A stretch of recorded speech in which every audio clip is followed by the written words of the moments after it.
Pode Ser Humano tá começando, mas neste ano vai ser pela última vez em 2023. A gente tá aqui porque a gente preparou para vocês um super apanhado dos nossos convidados especiais desse ano. Que se você olhar na nossa playlist, você vai ver gente maravilhosa que trouxe muita humanização, enriqueceu muito as nossas conversas. E por isso a gente preparou esse apanhado aqui para você com alguns dos melhores momentos que a gente teve esse ano para você curtir aí com a gente. A gente já quer começar agradecendo também os nossos convidados, que foram gente que realmente abrilhantaram, deixaram super rico as nossas conversas e discussões durante esse ano.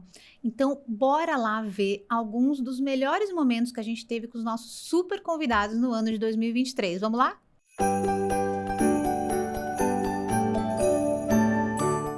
O conhecimento não pode ser raro.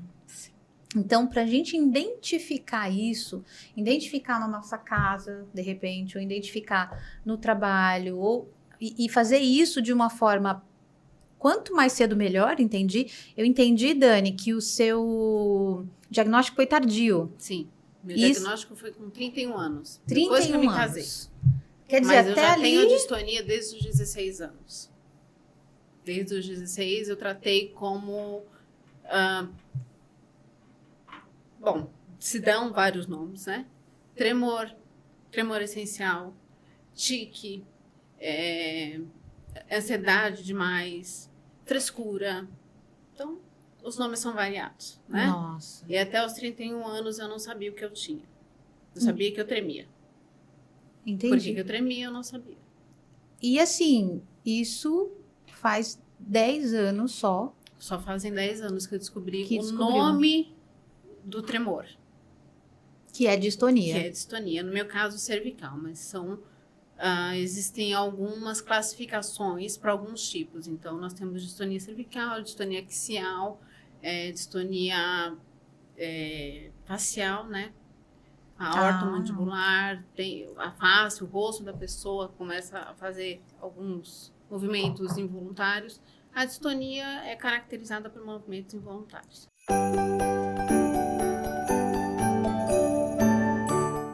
Eu acho que assim, a gente tem que ter espaços de escolhas que sejam legítimas. Então, se a gente voltar na questão das profissões, a gente tinha lá atrás os homens se dedicando, por exemplo, à marcenaria, né, ao trabalho na indústria, apesar que teve uma mão de obra feminina que foi para a indústria, no início, inclusive, de industrialização no Brasil, de maneira muito forte. Aí precisaram vir muitas legislações até para regulamentar as horas extras, a licença maternidade, né, até o assédio sexual em espaços de trabalho.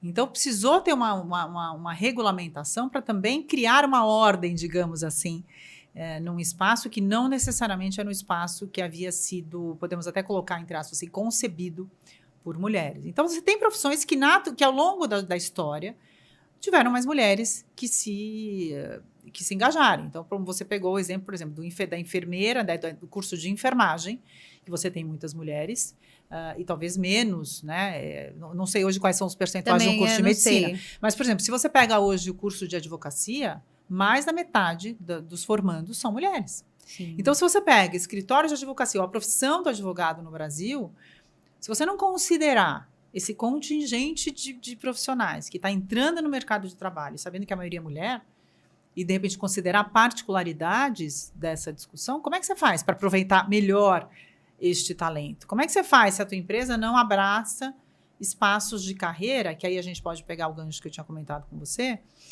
que a mulher, as carreiras, Vivi, acabaram sendo construídas, né, dentro das empresas, dentro de uma trajetória, que eu posso chamar aqui, masculina, estou usando uma palavra até estereotipada, mas porque são trajetórias lineares, certo? Então, você entra na carreira, né? Hoje menos, porque a gente tem já hoje um espaço muito mais, digamos, fluido de carreiras, depois da pandemia, inclusive, né? A gente hoje trabalha de qualquer lugar, eu tenho menos hierarquização, mas isso também não é regra para tudo. Ok. Né? Eu acho que a gente tem um espaço hoje mais fluido, digamos Sim. assim. Mas a carreira veio sendo construída de uma maneira linear. Você vai lá e você vai subindo na carreira, né? De forma ambiciosa. Para homens, né? Pois é. Para homens. Se a gente precisa colocar esse viés aqui para homens. A mulher, só para eu fechar aqui meu raciocínio com você, ela acaba tendo, e aí você tem estudos que vão falar, que parecem óbvios, mas que na verdade são, veja bem, A mulher pode estar em 3 grandes caminhos. Ela pode ser aquela que vai se dedicar à carreira dela, né? E, portanto, ela vai priorizar a carreira. E ela pode optar por não ter filhos. Esse é um outro ponto importante, que eu já volto nele aqui, para a gente poder, com o contexto do ingresso da mulher no mercado de trabalho. Ela pode optar por não ter filhos, por exemplo, e falar, vou me dedicar à carreira, vou crescer aqui. No outro extremo, você pode ter a mulher que fala, olha, eu vou me dedicar à família e não vou trabalhar. E aí a mulher, de repente, tem uma condição privilegiada ou, né, uma condição interessante que permita a ela optar por não trabalhar ou até interromper a carreira no momento que ela tem filhos. E tem um outro grupo de mulheres que está no meio aqui dessa jornada que vai falar, olha, eu vou conciliar as 2 esferas. Os 2. Quando a gente fala isso, fala, bom, parece óbvio. Vai ter gente que quer, tem gente que não quer, tem gente que está tentando equilibrar os pratinhos. Mas veja só, se as empresas não olham para essa multiplicidade que eu chamo de opções do que significa a carreira feminina, como é que se a gente engessa, né, a carreira como sendo algo linear, você vai ter um grupo muito pequeno de mulheres que vai se encaixar naquele modelo.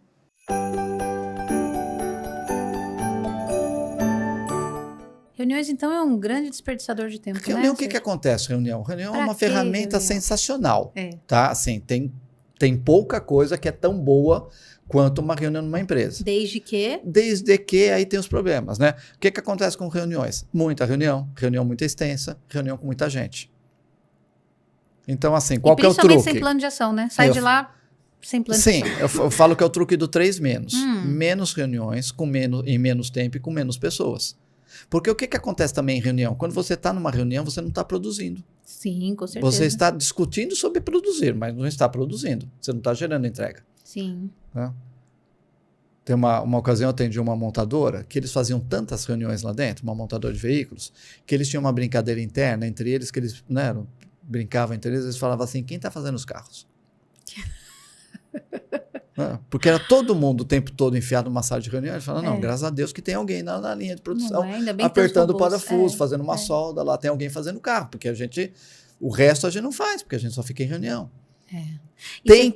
Não tem como você gerir uma organização sem que hajam reuniões, mas assim, não precisa ser tantas, não precisa durar tanto tempo e não precisa enfiar todo mundo dentro da sala. E aí você chega lá e fala, gente, vamos diminuir essas reuniões? Você fala isso para as empresas? Sim, eu faço inclusive esse trabalho de consultoria, né? De otimização de reuniões, e basicamente o que eu faço nesse trabalho de consultoria é justamente isso, é enxugar. O que mais me incomoda em reunião é você sair sem plano de ação, sair sem saber, falou, saiu de lá e ninguém não ficou definido quando, para quando, E quanto se perdeu nisso? Quanto tempo das horas somando de todas aquelas pessoas. Aquele tempo, esse pessoal não está de graça. Sim, né? sim.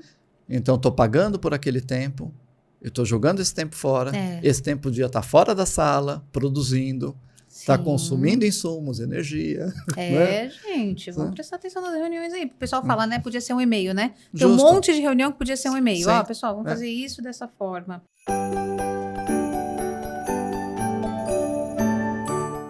Cláudia, me fala uma coisa. Okay. Então, quando as pessoas falam, essa pessoa é doente porque ela tem trissomia 21. Ela é doente? Não, não é. Não é doente. O que é? Como que você se sente? Eu sou uma criança especial, eu sou uma pessoa que eu posso fazer várias coisas importantes, como trabalhar. Isso que eu queria saber. Que coisas importantes que você já conseguiu fazer? Eu já fiz muita coisa já no trabalho da minha mãe, né? Que ela tem uma loja de veículos de carros. Eu já trabalhei com a minha mãe lá. Eu já trabalhei na Saguairu, onde eu morava, né, no outro apartamento. Aí tinha o Parque da Água Branca. O que você fazia lá? No Parque da Água Branca eu trabalhava lá. Tinha um escritório lá sobre carros, que a gente aluga carros, né? Entendi. Com todo mundo lá. Aí a minha mãe, agora ela tirou a locadora de lá. Aí passou para dentro de casa. Tá. Para dentro de casa. Aí agora ela tá fechando a locadora. Você está contando todos os segredos industriais da sua mãe. Você está contando. tá bom, ela tá fechando, mas aí você trabalhou com ela então. Eu já trabalhei com a minha mãe, sim. O que você fazia lá? Eu fazia posição de frota, Olha. eu levava coisa de correio, fazia arquivo, fazia pastas, Entendi. eu fazia de tudo. E eu já gostei muito, sim, de trabalhar assim, mas fazia parte, né, do trabalho. Eu trabalhava com uma secretária, que era a Celeste, que era uma amiga especial que eu tinha. Ela era uma boa amiga pra você? É uma boa amiga para mim e é uma boa funcionária para minha mãe. Que bom. Também tinha o Rafael também, que trabalhava com a minha mãe também, e ainda continua trabalhando ainda. Já teve o Ronaldo também, que ele já trabalhou lá com a minha mãe. E o meu tio, o Rubens, que é primo da minha mãe, também já trabalhou lá também. Entendi. Então, uma turma gigante. E eles, quando você chegou lá para trabalhar, como que eles foram com você? Aí eles são boas pessoas, é claro, né? E a minha irmã também trabalhava lá também. Bastante gente. A então. Maria Silvia. Maria Silvia. Outra Maria. Tá certo. isso mesmo. Vivi, Sim. posso fazer um... Pode. Que ela me falou agora essa questão, você vê, Maria Cláudia trabalhava com a mãe, começou trabalhando com a mãe, né? E como a gente está falando aqui de trissomia 21 e síndrome de Down e quebra de preconceito, Tá. eu queria contar um caso. Conte um caos. Um caso de um paciente muito querido nosso, que ele, por questões da vida, teve que morar com a irmã, não é? E era uma pessoa que não tinha trissomia 21, mas não tinha tido a oportunidade de nunca trabalhar. E ele já era uma pessoa com uma certa idade para a trissomia 21, né? Ele já tinha mais de 40 anos e nunca tinha trabalhado. E quando ele chegou lá no Elo, a gente viu o seguinte, que ele tinha algumas questões relativas ao envelhecimento. Então, tinha umas questões endógenas dele. Ele parecia uma pessoa muito apagada, muito, né? E aí, quando a gente começou a tratar as questões hormonais, as questões nutricionais, metabólicas e de estilo de vida, muito estimulado pela irmã, esta pessoa teve, depois dos 40 anos, o seu primeiro emprego. Ah, que legal. E eu quis contar isso, ouvindo aqui a Maria Cláudia, Sim. inspirada por ela, porque, assim, às vezes a gente acha que não dá, né? A gente tem um preconceito de que não dá, mas é uma questão de encontrar os caminhos, né? E aí, esse rapaz, esse homem, ele teve lá o seu primeiro emprego, ficou super feliz, super ativo. E uma vez eu perguntei para ele, olha, como é que é no seu ambiente de trabalho? E para a irmã dele, né? E assim, olha, todo mundo no trabalho ficou muito mais feliz, ficou muito mais motivado, muito mais humano, né? Muito Assim, mais humano. É a lembrança da humanidade que nos habita, né? Com a presença desse colega de trabalho que tinha trissomia 21 e que na idade adulta, que para uma pessoa com trissomia 21, 40 e 40 a mais, né? É como se ele tivesse mais idade, na verdade, Sim. né? Já é uma faixa etária geriátrica. Ele teve ali o seu primeiro emprego, o seu salário e tudo mais. Não é bacana? Lembrei, só para a gente Sem lembrar que a gente não dúvida. pode desistir e sempre mudar o olhar.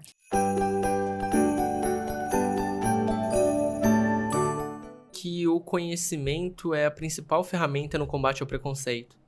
Porque a grande maioria das pessoas que são preconceituosas, elas não fazem isso por maldade. Elas fazem isso por falta de informação. Então, se as pessoas... Eu acredito também. Eu acredito nisso.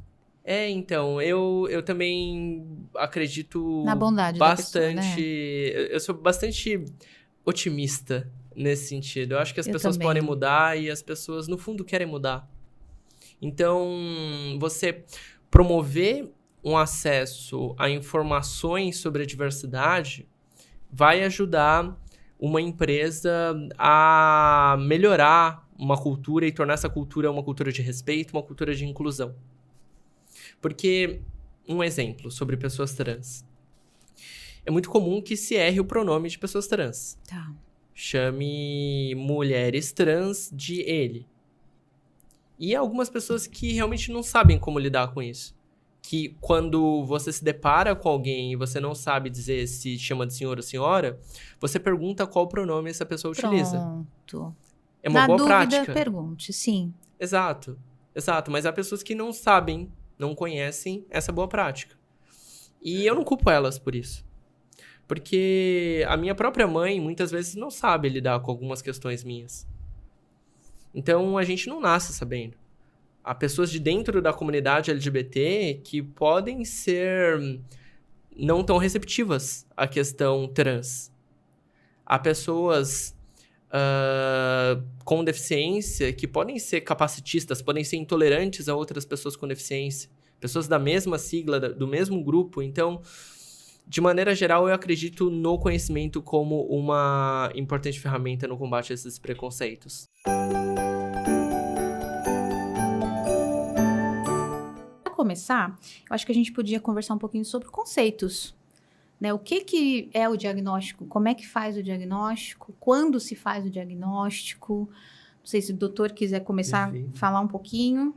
É muito interessante quando a gente fala sobre autismo, né? E o termo mais correto, se a gente for considerar o que a gente usa hoje em literatura, é transtorno do espectro autista. Essa é a melhor forma de eu falar, então. É a melhor forma de falar. E muitas vezes a gente vai escutar simplesmente TEA. Né? Tá. TEA, que é A sigla. A sigla, tá? Mas não é errado a gente falar autismo. Tá. Né? E, na verdade, o mais certo seria a gente falar autismos, né, no plural. Olha. Exatamente por conta desse conceito do espectro, né?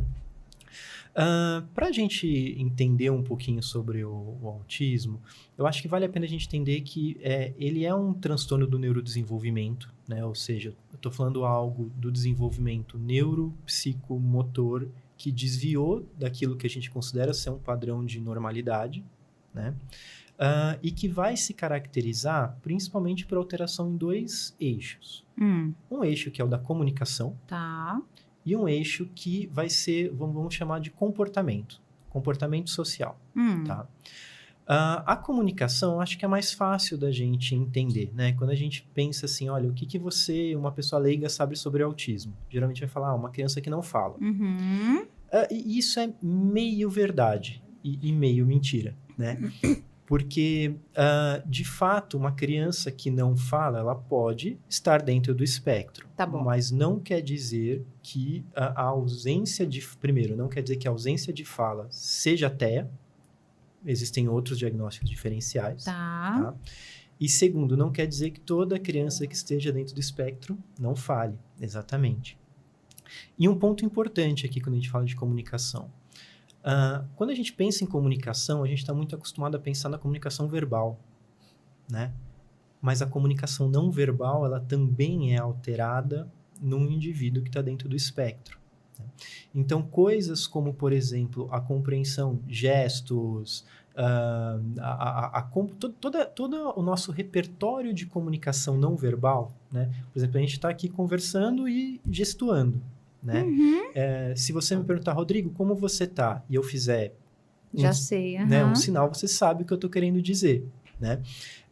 Isso também é afetado quando a gente pensa no eixo de comunicação do autismo. Né? Então não vai ser Não é só a fala. Não é só a O linguagem. autista ele é literal em grande parte das suas compreensões. Eu acho que pode ser que O autista, em grande parte das suas compreensões, ele é literal.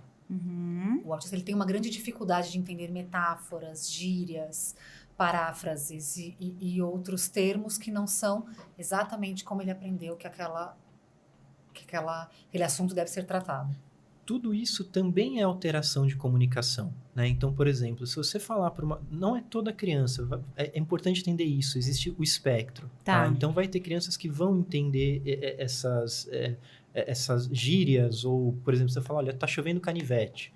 Vão ter crianças que vão sair, vão olhar e vão esperar ver o canivete caindo. Entendi. E vão ter crianças que vão entender o que talvez não numa compreensão total, mas vão entender, bom, ele está usando um termo, uma gíria, alguma coisa que então não é isso que ele está querendo dizer, tá? E isso tudo faz parte da comunicação também. Então, é um déficit de comunicação, tá? E seja esse déficit verbal, seja esse déficit em alguma outra instância do que a gente entende como a comunicação.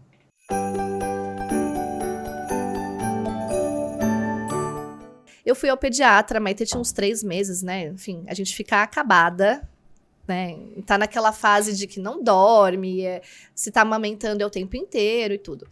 E eu cheguei no pediatra, ele virou e falou assim, como é que você tá? Porque ele nem perguntou da minha filha, ela tava ótima. E eu tava acabada, com a olheira no chão e tal. Criança toda rosada, O maravilhosa. cabelo pra E a cima. mãe com aquele coque. Exato. Aí ele virou e falou assim, calma, você não é a Mulher Maravilha. Porque eu sou essa pessoa, eu quero dar conta de tudo, né? Da casa, do trabalho, eu quero ser excelente em tudo que eu faço. E aí ele falou essa frase, aquilo caiu assim, tipo, acho que eu não sou mesmo. E vem né? cá, você pagou royalties pra ele? Então, não. Mas Olha, doutor. doutor Aureliano. Tô brincando. Mas ele ficou muito feliz, emocionado quando eu contei, quando o livro que nasceu e legal. tal. Porque aí eu não tinha um título, na verdade, né? Foi junto com as meninas que me ajudaram. E aí eu comecei a falar outras possibilidades. Aí quando eu contei essa história, elas disseram, é o título do seu livro? E foi muito incrível. Então, é uma frase que eu levo como mantra. Naquele dia que eu acho que eu vou resolver tudo, eu sei que eu não vou. E aí eu falo, calma, você não é a Mulher Maravilha. Mas você é muito maravilhosa, que eu sempre falo isso no meu talk. Gosto. Porque não somos o tempo inteiro. Vai ter aquele dia que você vai conseguir ser excelente em tudo, mas vai ter um dia que vai ser ruim. Vai dar ruim ali.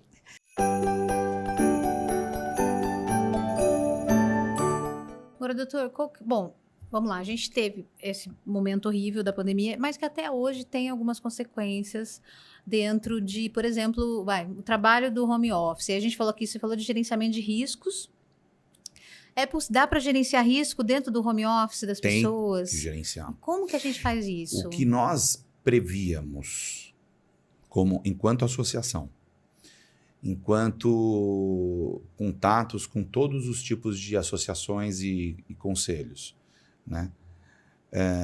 Nós entendíamos que esse era o momento de elevar a régua na questão de sanitização de meios ambientes. Eu não estou falando de sanitização como limpar a mesa, né? Usar máscara, questão do ar-condicionado, não é nada disso. O que a gente está falando, não só isso, né? O que a gente está falando é prevenção de doença. E saúde, segundo a OMS, é o equilíbrio psico, social e espiritual. Ah, o OMS fala do espiritual também? Fala, em 2002 entrou. Olha. E aí, quando um desses itens estiver Um desequilíbrio, você está sem saúde. Porque a definição veio desde, né? O que é saúde? A ausência de doença. O que é... Entendeu? Tiveram várias. E são discussões... Não discussões, mas são debates longos, porque são baseados em fatos, em medicina por evidência. Né? Você falou de do espírito, né? Da espiritualidade, né? Você tem já nos Estados Unidos matéria de medicina espiritualista. Na Universidade de Fortaleza, se não falha a memória, salvo engano, desculpa quem está... Mas também tem uma matéria a respeito deste assunto. Você está escutando aí falar em medicina integrativa. Né? E você está vendo o hospital, como por exemplo, eu vou citar aqui o Albert Einstein, né? Que é um dos melhores do mundo, o seu setor de educação continuada, fazer uma pós-graduação para médicos em medicina integrativa. Perdão. Então, esse assunto é muito sério. Né? Então, como você lidar com a vida e com a pós-vida? Como é que você tem que lidar com as patologias adequadamente? Como você trazer humanização para dentro do teu ambiente de trabalho e para dentro da tua casa, né?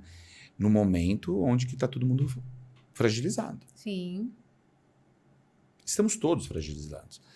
Porque, quer queira, quer não queira, né, Vi, você teve aí por mais, ó, acabou a pandemia, não vamos falar mais de que morreram tantas pessoas, beleza, não dá mais o número, então, para aquele 1 minuto no futebol, Sim. porque todo mundo vai assistir o futebol, aquela coisa toda, ok. E agora? Né? Então eu vou reabrir a loja, vai vir gente para dentro da loja? Não. Você vai ter um negócio chamado vacância. Aquela, sabe? Aquela depois que você vai para tem aquela bebedeira, né? Você ficou mesmo, né? Aquela ressaca. Essa ressaca, eu não sei quais são os efeitos colaterais dessa ressaca. Não somente, né? Por quê? Na economia, na política, na saúde, Sim. né? Então, isso tudo está em pleno vapor, em pleno estudo.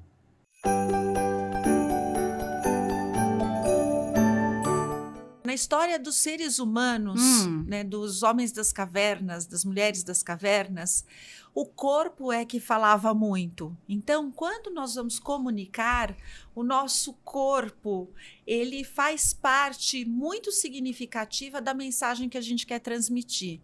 Então, chegar com uma expressão de sorriso num ambiente, você demonstrar por meio de um abraço a sua felicidade de estar naquele lugar, você ouvir a pessoa, demonstrar que está ouvindo. Usar o seu corpo para comunicar faz toda a diferença. E isso já é a resposta para a pergunta que você me fez.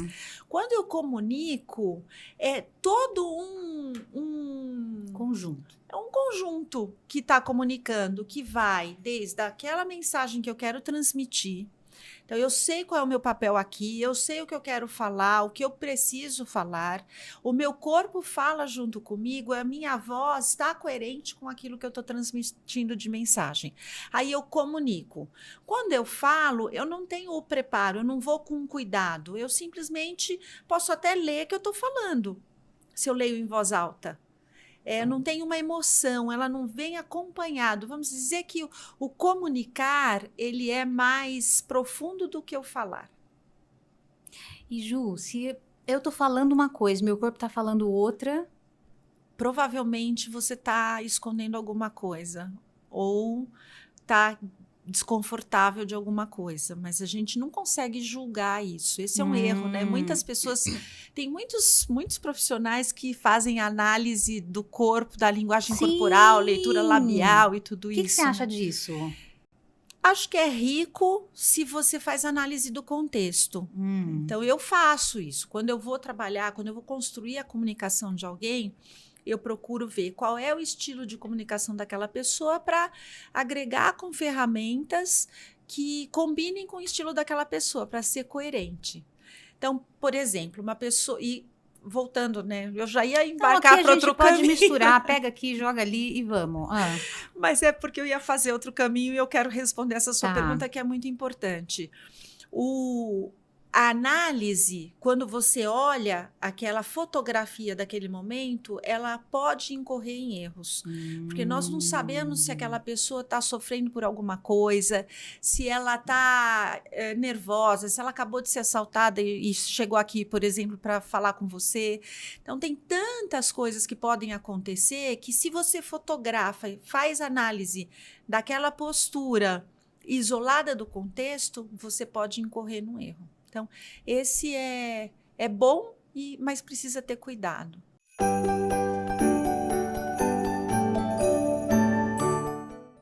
Rodrigo, me conta uma outra coisa aqui. Bom, então a gente acabou a lista dos humanos de negócio. 12 características que eu consegui entender como padrão dos humanos de negócio. Então, são pessoas que são pessoas de negócios e são bem-sucedidas.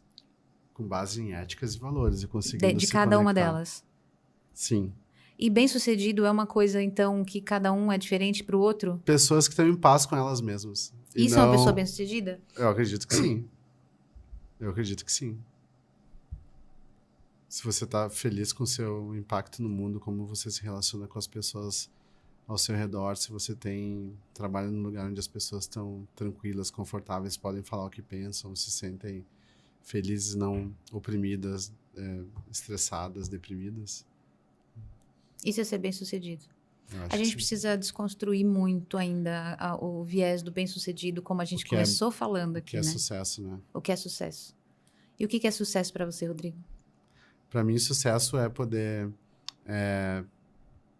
me sentir tranquilo a maior parte do tempo, sem ansiedade, sem preocupação com o que vai acontecer depois, conseguir estar conectado no momento presente. É que eu acho que não existe um estado assim, é isso ou aquilo, né? Você vai passando por isso ao longo da sua vida, ao longo do dia também, você experimenta várias emoções. Né? E eu acho que poder se conhecer melhor te ajuda a ficar mais tranquilo com a sua própria existência. Eu acho que para mim isso é ser bem-sucedido, né? Não olhar para um post no Instagram e falar assim, puxa, eu queria estar fazendo isso, mas eu não tô. Né? Eu queria estar naquele lugar, eu queria que a minha empresa fosse isso, eu queria que fosse aquilo. Então, esse tipo de sentimento é que gera uma ansiedade, que te deixa nervoso, com baixa tolerância, irritado, né? E aí você demonstra isso no seu dia a dia. Mas é super difícil, eu tô falando isso, mas é uma coisa com a qual eu lido todo dia. Todo dia, quando eu sento para meditar, 15 minutos, 20 minutos, eu tô pensando nisso também. A gente tem que ter muita clareza de quem a gente é para que a gente não seja tão influenciado. Então, precisa saber muito o que eu quero para que quando eu veja alguma coisa na rede social não queira aquilo, sendo que não faz sentido nada para mim.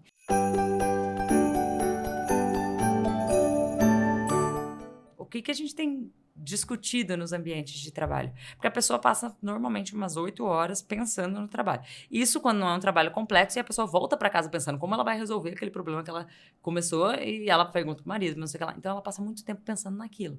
Que tipo de insumos a gente dá para as pessoas para que elas consigam pensar e agir positivo?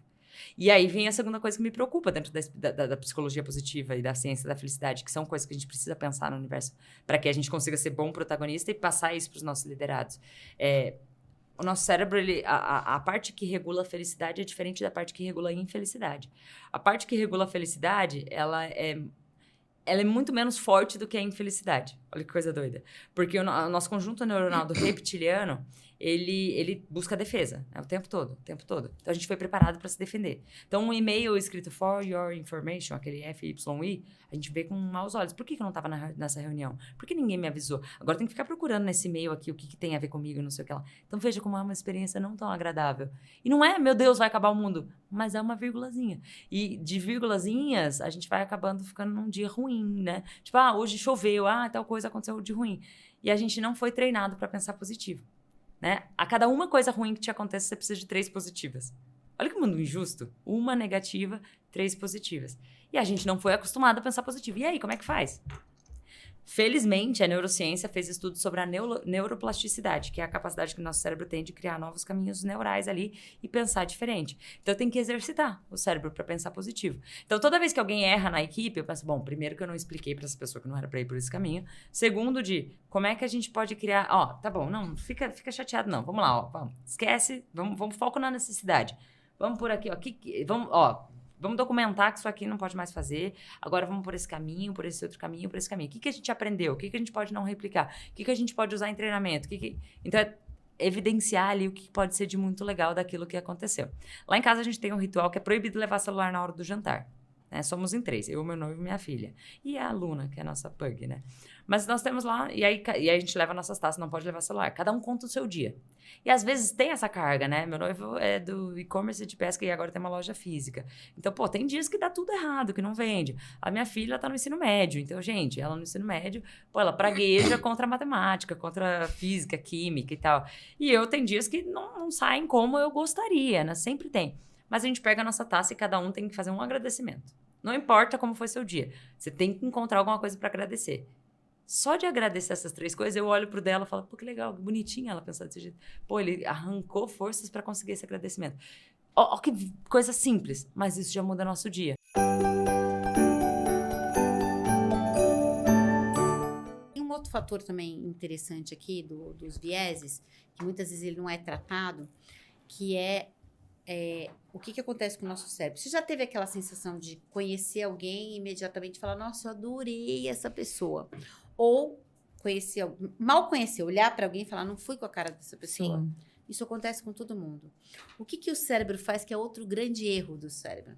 o cérebro transfere experiências. Então, por exemplo, se você me lembrou uma pessoa que eu trabalhei, que eu gostava dessa pessoa, imediatamente quando eu olhar para você, eu vou falar, nossa, adorei a Vivi. Agora, se você me lembrar, ou a sua voz, ou o seu perfume, ou qualquer informação sua, me lembrar uma pessoa que eu tive uma experiência ruim, imediatamente o meu cérebro vai falar, não confia na Vivi. Só que isso é muito rápido. Que loucura. Então, muitas empresas, antigamente, elas tinham o seguinte processo. Entrou na reunião, não foi com a cara da pessoa, sai da reunião. Oi? Aí que eu vou trazer sempre o igual e não vou me questionar. Então, por que eu preciso de um time? Porque se eu entrei na reunião e falei, não gostei muito dela, você tem que escrever por que você não gostou, por que você gostou. E aí a gente vai fazer um time avaliador para falar o que veio de positivo, o que veio de negativo. E começa a fazer esse experimento, né? Eu estava dando treinamento presencial logo depois da pandemia e uma das diretoras falou, eu falei, gente, que mulher maravilhosa.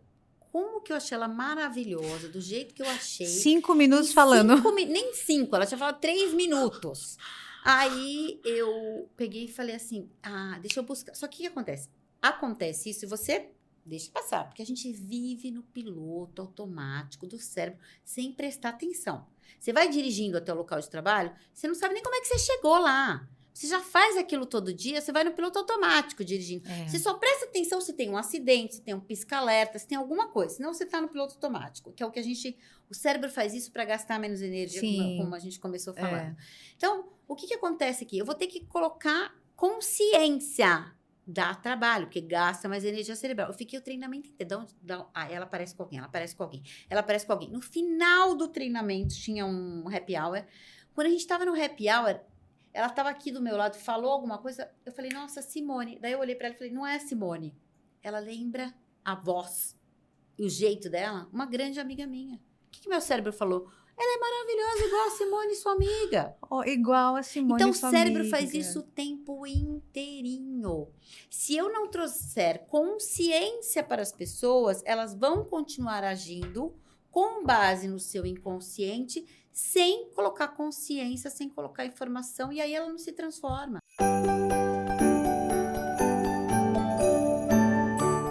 E acho que uma pergunta muito pertinente para nós que estamos falando aqui, para pessoas do mundo corporativo e para profissionais dos recursos humanos, porque nós não conseguiremos segurar as pessoas aonde o coração delas não estiver. E eu acredito que nós estamos numa era de transformação. Nós estamos acordando, despertando como humanidade. Por mais que a gente esteja passando por conflitos grandiosos, guerras, catástrofes naturais, o mundo parece estar um caos e na verdade está. Nós temos muitas pessoas cada vez mais antenadas com aquilo que pode ser feito para mudar o mundo para um lugar melhor. Então, à medida que eu parabenizo vocês por trazerem um tópico tão importante como esse, eu invoco também todas as pessoas que estão no mundo corporativo nos assistindo a falar desse assunto todos os dias, que é missão. Missão, propósito e autoconhecimento, que são temas que vão fazer com que qualquer pessoa renda mais. Então, eu acredito muito nesse caminho de autoconhecimento do ponto de vista individual, mas também do ponto de vista coletivo. Quem é a Vivi? Quem é o Fernando? Quem são as empresas para quais nós estamos trabalhando? Qual é a nossa história como corporativo, como institucional, como humanidade, né? O que está acontecendo no nosso mundo hoje? O que é essa espécie de 300 mil anos que a gente se esquece que essa é a idade dos sapiens, de um gênero, de uma família que tem mais de 2 bilhões de anos.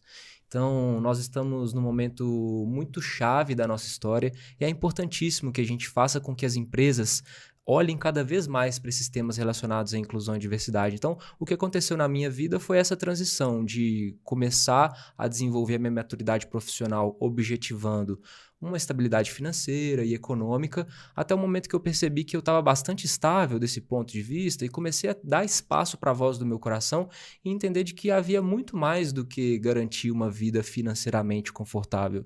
Eu acho que qualquer pessoa que se dá ao trabalho e ao prazer de olhar para dentro vai achar de alguma forma um pedacinho em si que tem a ver com ajudar o próximo, ajudar o mundo e fazer com que o mundo fique um lugar melhor. E esse é um exercício de empatia, porque por mais que a gente trabalhe arduamente, Vivi, para ajudar refugiados, pessoas que estão nas ruas, em escolas públicas, em hospitais, em prisões, todas essas pessoas que estão precisando da nossa ajuda, esse trabalho cotidiano, ele não vai ser visto, o resultado dele não vai ser visto com os nossos olhos, mas talvez com os olhos dos nossos netos, dos que estão por vir. Então esse é o exercício máximo da empatia. E quando a gente entende que a gente tem um segundo setor tão forte como é no nosso mundo hoje, as empresas têm um papel grandiosíssimo em fazer com que, à medida que os seus produtos, os seus serviços vão sendo valorizados, consumidos, que essa empresa vá crescendo, ela vá também deixando a sua marca. Então, é isso que nós defendemos, é isso que eu defendo, que nós possamos deixar esse mundo numa condição muito melhor do que aquela que nós encontramos ele.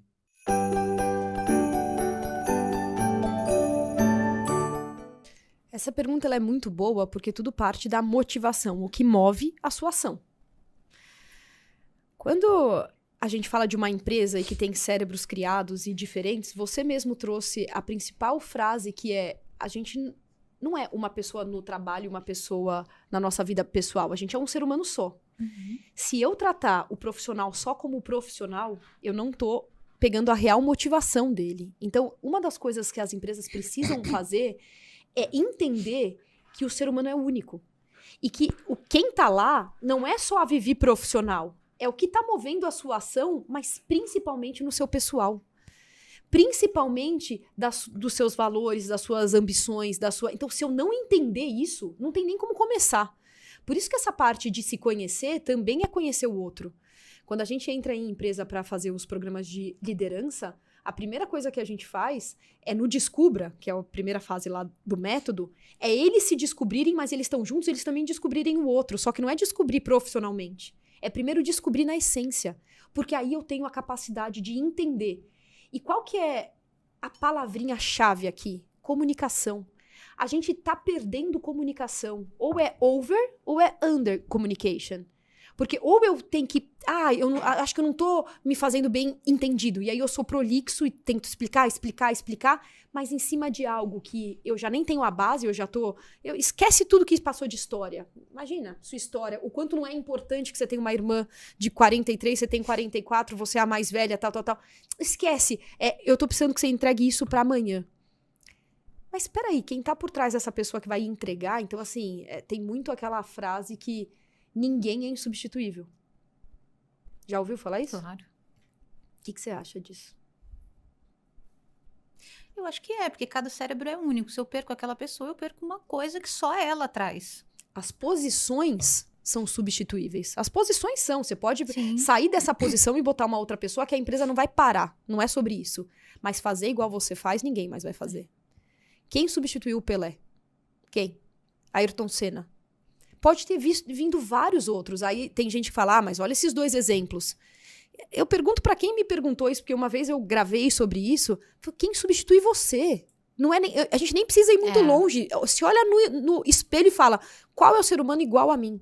E que faria da forma como eu faria. Agora, se você não botar a luz em você, porque Ayrton Senna, Pelé, Beethoven, foram seres humanos também. E é isso que a gente endeusa umas pessoas, ou a gente coloca num patamar, e a gente se coloca em outro, que no bottom line, tem pessoas que vieram mesmo para estarem mais no spotlight e tal. Mas se você realiza a sua missão, se você tem o seu propósito, o que te torna inferior a elas? E mais, Carol, você tá falando isso, eu tô pensando dentro do seu papel, por exemplo, como mãe que você é, eu também sou mãe. Quem é Pelé no meu papel de mãe? Exato. Né? Quem é no meu papel? E talvez o Ayrton Senna não fizesse tão brilhante como você está fazendo. Talvez não, eu não tenho dúvida, que ele era super introvertido.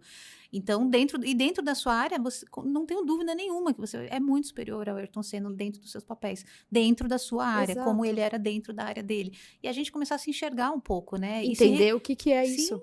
Sim. Entender os seus talentos, por isso que é recriar. É esse mindset que precisa mudar. Exatamente isso. Acho que você pegou no ponto maravilhoso. É exatamente isso. Quem que te substitui? Então, quando a gente está falando disso dentro de empresas e a gente está falando de motivação, que é o que move a sua ação, se você não entender o ser humano e você tentar fazer tudo igual para todo mundo, é o que está fazendo na escola. Que é a mesma apostila, e sendo que tem um que é mais visual, tem outro que é mais auditivo. Então tem que mudar tudo? Não, eu preciso dar todos os sentidos dentro de uma aula. Eu preciso botar a parte mais visual, mas eu preciso falar de uma forma clara. Eu preciso botar emoção, porque tem gente que é mais sinestésico. Sim. Então, dentro de uma empresa, a gente tá também muito... Obrigada. Aguinha para você. Obrigada, querida. A gente está muito paralisado, tentando só buscar resultado, e aí o que está movendo a ação da empresa, que é a motivação também, que está errada. Porque se a minha motivação é te ver bem, e se você estiver bem, você vai me entregar mais resultado, o resultado é consequência. Não é a motivação. Então, também a gente tem que parar um pouco para pensar que a gente fica perguntando como é que eu motivo, é perguntado sobre a cultura da empresa. Qual que é a cultura da sua empresa? Porque isso move a ação de todo mundo ali. E eu amo a frase de Peter Drucker que a cultura come a estratégia no café da manhã. Se você tem uma cultura ou se você não tem ela, se você tem uma cultura fraca ou se você não tem, como é que você vai motivar alguém? Cultura é o que você faz todo dia, não é o que tá na sua parede. E é isso que tá. E aí as pessoas falam, nossa, é tão difícil hoje em dia, porque tá todo mundo tão padronizado e tá no mundo tanto do que você precisa ser, do que você deve ser, que é encaixe, não é pertencimento.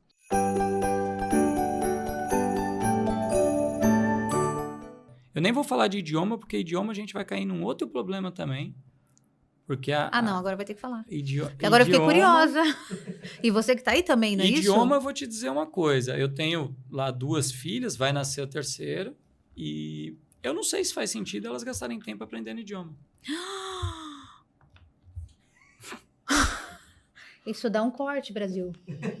Como assim, Rafael? Porque assim, vou te contar um segredo. Eu já fiz todos os tipos de curso de inglês do planeta. Eu gosto de inglês. Somos 2. Ai, Rafael. Estudo espanhol, estudo francês também. Só que eu não sei se vai fazer sentido, porque as ferramentas de tradução simultânea, elas estão avançando numa velocidade avassaladora. Isso me dá um pouco de esperança, sabe, Rafael? Porque, olha, é uma luta, né? Assim, uma luta. E depois de mais velho, é mais difícil ainda de aprender.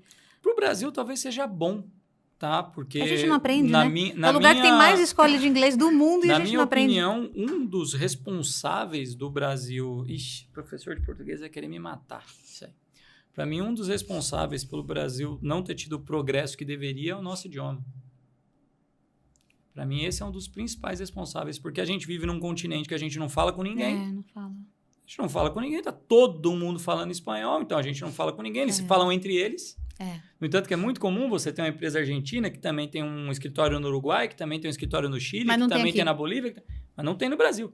O executivo latino-americano, ele vem do México até a Argentina. E o brasileiro fica ali. Meu mercado é o Brasil. A gente tem uma dificuldade extrema para falar inglês. Para aprender inglês, é um idioma muito difícil para o brasileiro. E a gente ficou isolado do mundo. No entanto, que ano passado eu fui numa feira no exterior, nem foi no ano passado, foi no ano anterior, na Feira Mundial, em Dubai, e é onde todos os países do mundo apresentam quais serão as suas inovações. A Leila Navarro foi também. Isso, eu fui lá na Feira Mundial, e é interessante que eu pude falar com gente do mundo inteiro, né? E é interessante, e ao mesmo tempo triste, a gente descobrir qual é a relevância real do Brasil para o mundo. Né? Quando você passa a conversar, por exemplo, com uma pessoa da Indonésia, e o mesmo conhecimento que a gente tem sobre a Indonésia é o que eles têm sobre o Brasil. Absolutamente nada. Nada. Todos eles falavam para mim, você fala espanhol, né? Não, é português. Acho que Buenos Aires é a capital, né? Por que português? Era assim, mas por que português? Português não é de Portugal? E eles ainda fazem desse tamanho, não é de Portugal? É de Portugal, mas também é do Brasil e tal. Então, você percebe o quanto, eventualmente, o idioma ele dificultou e dificulta a nossa evolução, o nosso avanço. E a tecnologia, ela pode nos colocar em pé de igualdade. Porque não demora muito de você entrar, por exemplo, numa conferência, não vou nem falar nome de plataforma, mas é alguma plataforma de conferência, e ter uma pessoa lá falando em chinês, a outra está falando em inglês, o outro está falando em espanhol, e você vai setar ali qual que é o seu idioma, o que a pessoa fala daquele lado já sai para você no seu idioma. Uma legenda. Não, legenda não, áudio. Legenda já tem. Legenda já tem, claro. Legenda já tem, áudio. Dublagem. Dublagem. E estão testando alguns fones auriculares. Você está numa palestra, você ouve a palestra chega para você em inglês, já sai no seu ouvido em português. Então, isso está próximo, vai sair. Por isso que eu digo, quando eu tenho uma filha lá com 4 anos, eventualmente ela vai precisar desse inglês daqui uns 10, 12, talvez quando ela chegar lá já está resolvido. Talvez o problema já não exista mais. Então, é mais uma profissão que pode vir a ser afetada. E a gente tem milhares aí de professores de idiomas, né, que eventualmente vão ser afetados também.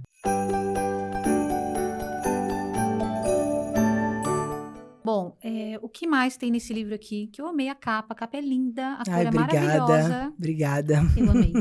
E o que mais tem nesse livro? Esse livro, ele fala da ansiedade em várias esferas da vida. Ele fala da ansiedade no amor, ele fala da ansiedade na educação dos filhos, no trabalho. Não é? Eu fui tentando refletir sobre como é que a ansiedade ela vai se enraizando aí pelos diversos aspectos da vida da gente. Eu conto um pouquinho no início, faço um pouco uma descrição histórica, né, sobre essa questão da ansiedade, enfim, do medo, e depois eu faço uma diferença da ansiedade que é propulsora, daquela que é limitadora, né, que é patológica. Sim. Enfim, é um livro que fala mais... É um livro mais de reflexão sobre a ansiedade do que um livro que traga dicas de como você fazer as pazes com a ansiedade, né? Mas é para você refletir sobre a sua ansiedade e ver o que ela diz sobre você e não deixar passar, né? Não deixar passar. Não fazer de conta que ela não existe. Eu também falo aí da ansiedade no processo de envelhecimento. Achei incrível que legal. Super importante. Então, é isso. Ah, legal.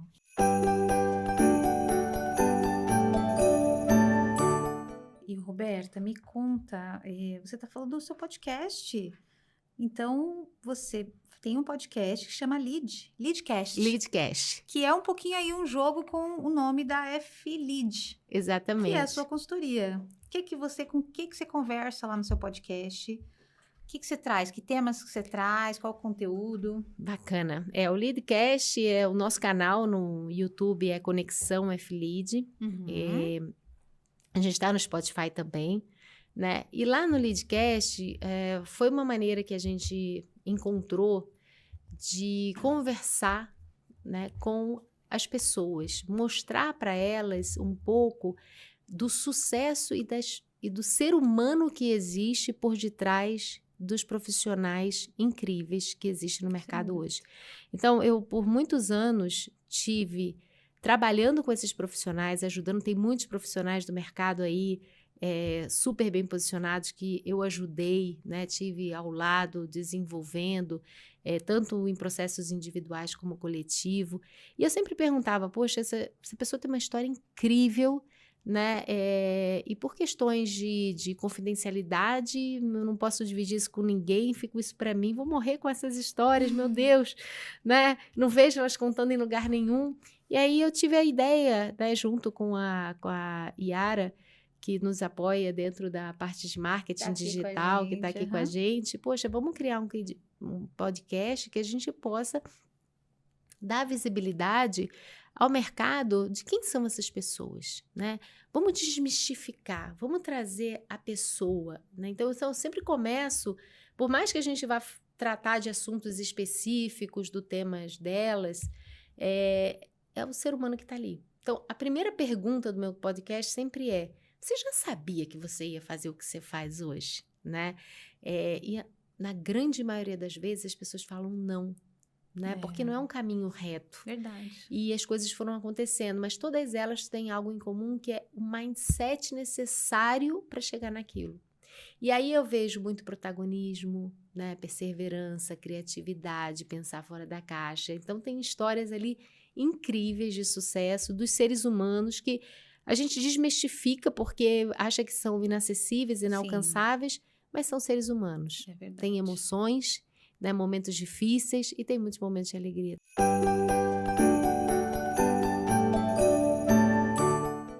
Bom, em relação à família é o maior desafio, porque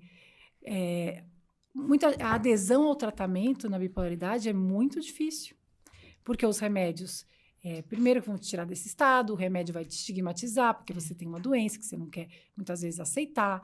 E os efeitos colaterais são muito chatos, sabe? Tem gente que tem a sorte de não ter, mas, por exemplo, engorda muito. Eu cheguei a 100 quilos. Olha. Por conta de tratamentos com remédios aí mais potentes, mas depois eu corri atrás e fiz uma dieta, fiz um exercício e eu consegui reverter. Mas mesmo assim não é fácil. Então tem gente que fala, não quero isso para mim, né? Então a família tem algumas coisas. Eu acho que a pessoa com depressão, muitas vezes a família fala, mas ele não quer se ajudar. Sim. Mas não é, a pessoa não consegue se ajudar. Existe um sintoma da depressão muito comum, que é a fobia social. A dificuldade de você se relacionar com as outras pessoas.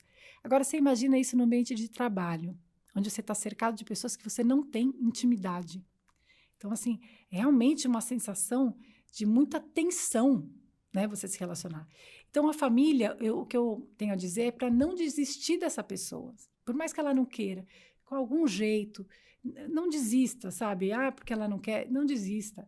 E a pessoa com esse estado de agitação, eu também não sei a fórmula, mas eu também acho que é o seguinte, procure ajudar.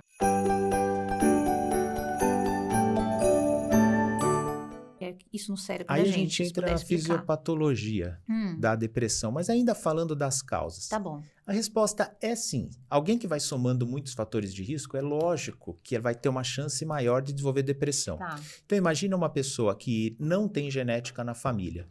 Teve um desenvolvimento bacana, com segurança, com uma boa família, amigos, escola, uma socialização bacana. É uma pessoa que aprendeu, até por ter essa formação bacana, a manejar bem o estresse. Por exemplo, a manejar bem as emoções. É uma pessoa que tem uma vida equilibrada, uma pessoa que equilibra bem trabalho, preparo, capacitação para o próprio trabalho, para desempenhar sem estresse o próprio trabalho, estudo, lazer, dedicação à família e aos amigos, que é a coisa mais importante da vida, tudo bem equilibrado, uma alimentação bacana, atividade física. Então, soma-se tudo isso, essa pessoa tem muito pouca chance de ter depressão, ou tem menos chance de ter depressão. Agora, a gente pode pensar tudo o contrário, uma pessoa que tem muitos casos de depressão na família, não teve um desenvolvimento bacana na primeira infância, no sentido de apego, de desenvolvimento, dá uma personalidade resiliente, de uma personalidade segura, não tem uma vida equilibrada, não tem um manejo emocional adequado, come mal, bebe, não maneja bem as emoções, não tem atividade física, essa pessoa tem uma chance maior. Mas nada dessa conta, ela não é linear. Entendi. Não é aquela matemática exata. Matemática. Não é matemática exata. Então, às vezes, uma pessoa que não tem fatores de risco pode desenvolver depressão e uma pessoa com todos os fatores de risco pode não desenvolver. Então, muitas vezes, é uma coisa que está aparentemente fora do nosso controle, das nossas mãos. A gente lida com os fatores de risco, é claro, mas se vai desenvolver ou não há uma determinação, não é uma coisa determinística. Entendi. Não dá para fazer um exame e descobrir se você vai ter ou não, isso não tem como. Não dá para fazer um exame, de jeito nenhum. Não existe nem exame. E não existe exame, doutor, para verificar se você tem depressão? Não. Então, né, conheci o fundador, que era um ortopedista, né, um médico ortopedista, Tá. Renato da Costa Bonfim. E ele foi para os Estados Unidos e em uma das viagens ele percebeu a importância da gente ter centros de reabilitação para que pudesse atender as pessoas com deficiência. E aí, quando ele voltou para o Brasil, ele precisava contar com apoio e aí foi onde surgiu a atuação do trabalho voluntário. Então, junto a amigos, familiares, e aí começaram as atividades voluntárias dentro da instituição. Então, hoje o nosso conselho também administrativo também é formado por voluntários. E os voluntários, eles têm um papel fundamental desde o início. É claro que a gente foi melhorando, padronizando. Então, a gente tinha certas atuações antigamente que hoje a gente não tem. Então, antes os voluntários participavam muito de mutirão, de arrecadação, era um outro formato, né? E hoje hoje eles continuam com esse apoio dentro das instalações, eles participam de eventos, a gente tem aí o Teleton também, que é um grande evento, festa junina, mas na sua maioria a atuação são dentro dos setores da ACD. Você está me dizendo que dentro de todos os setores tem voluntário hoje? Praticamente em todos os setores, sempre com apoio ao profissional. Então, hoje a gente fala, quer ser voluntário na ACD, tem um lugarzinho especial para você, para todos os gostos, horário. Hoje o trabalho voluntário é a partir de 16 anos de idade. Então, para você ter ideia, dentro desse grupo de 1.000 pessoas, a gente tem voluntários de 16 a 85 anos. Nossa, que incrível, Sim. Que maravilhoso. A nossa voluntária mais antiga tem 35 anos de atuação lá com a gente. Então, a gente tem desde a parte de recreação, recepção, eles apoiam na parte administrativa, tem apoio na parte de reabilitação, onde eles apoiam os profissionais, né, ali de reabilitação, tem nos bazares, evento, a gente tem os voluntários à distância, né, então a gente sabe que muitos voluntários não conseguem, né, fazer atuação ali uma vez por semana, porque o nosso programa é um programa de voluntariado contínuo, né? Então, o que significa isso? Eles vão uma vez por semana, de 2 a 4 horas. Tá. Então, por exemplo, eu tenho a Beth todas as quartas-feiras, das 8 ao meio-dia. Então, a gente conta com a Beth todas as quartas, das 8 ao meio-dia. Porém, a gente sabe que tem aquele grupo de voluntários que não tem essa facilidade de horário, e aí a gente tem o voluntário à distância, que nos ajudam com nota fiscal, digitação de nota fiscal, traduções, e aos finais de semana também. A gente tem um hospital, né, dentro do nosso hospital ortopédico, dentro da nossa estrutura, onde tem a brinquedoteca. E aí, essa brinquedoteca funciona também aos finais de semana com o apoio dos voluntários. 3% das empresas no Brasil ou no mundo é muito pouco, que tem essa cultura realmente enraizada. Então, você tem 97% das empresas que têm um aculturamento ruim. Que não é ruim, perdão, que não tem, na verdade, o foco no ser humano, né? Quando você agora faz ao contrário, quando você tem um líder muito preocupado com a equipe, muito voltado, que eu chamo de liderança consciente, e ele está numa empresa que não tem aculturamento de valores, né, de ser humano, ele consegue. Ele paga um preço alto, mas ele consegue guardar a equipe dele. Então, esse líder consciente, é por isso que eu estou mais preocupado hoje em formar novos líderes conscientes, e eu acho que o segundo processo é o aculturamento. Então, o líder consciente, ele consegue, ainda que a empresa não esteja preparada, ele consegue deixar uma equipe com alta performance e de forma com saúde mental totalmente saudáveis, felizes, etc. O líder, às vezes, paga esse preço, né? Porque ele tem que estar intermediando entre a hostilidade da empresa com a equipe. Então, ele filtra. Sim. Como ele é um líder consciente, ele sabe que ele não pode bater na equipe no sentido de repassar, né? E aí ele vai, ameniza e lidera de forma consciente.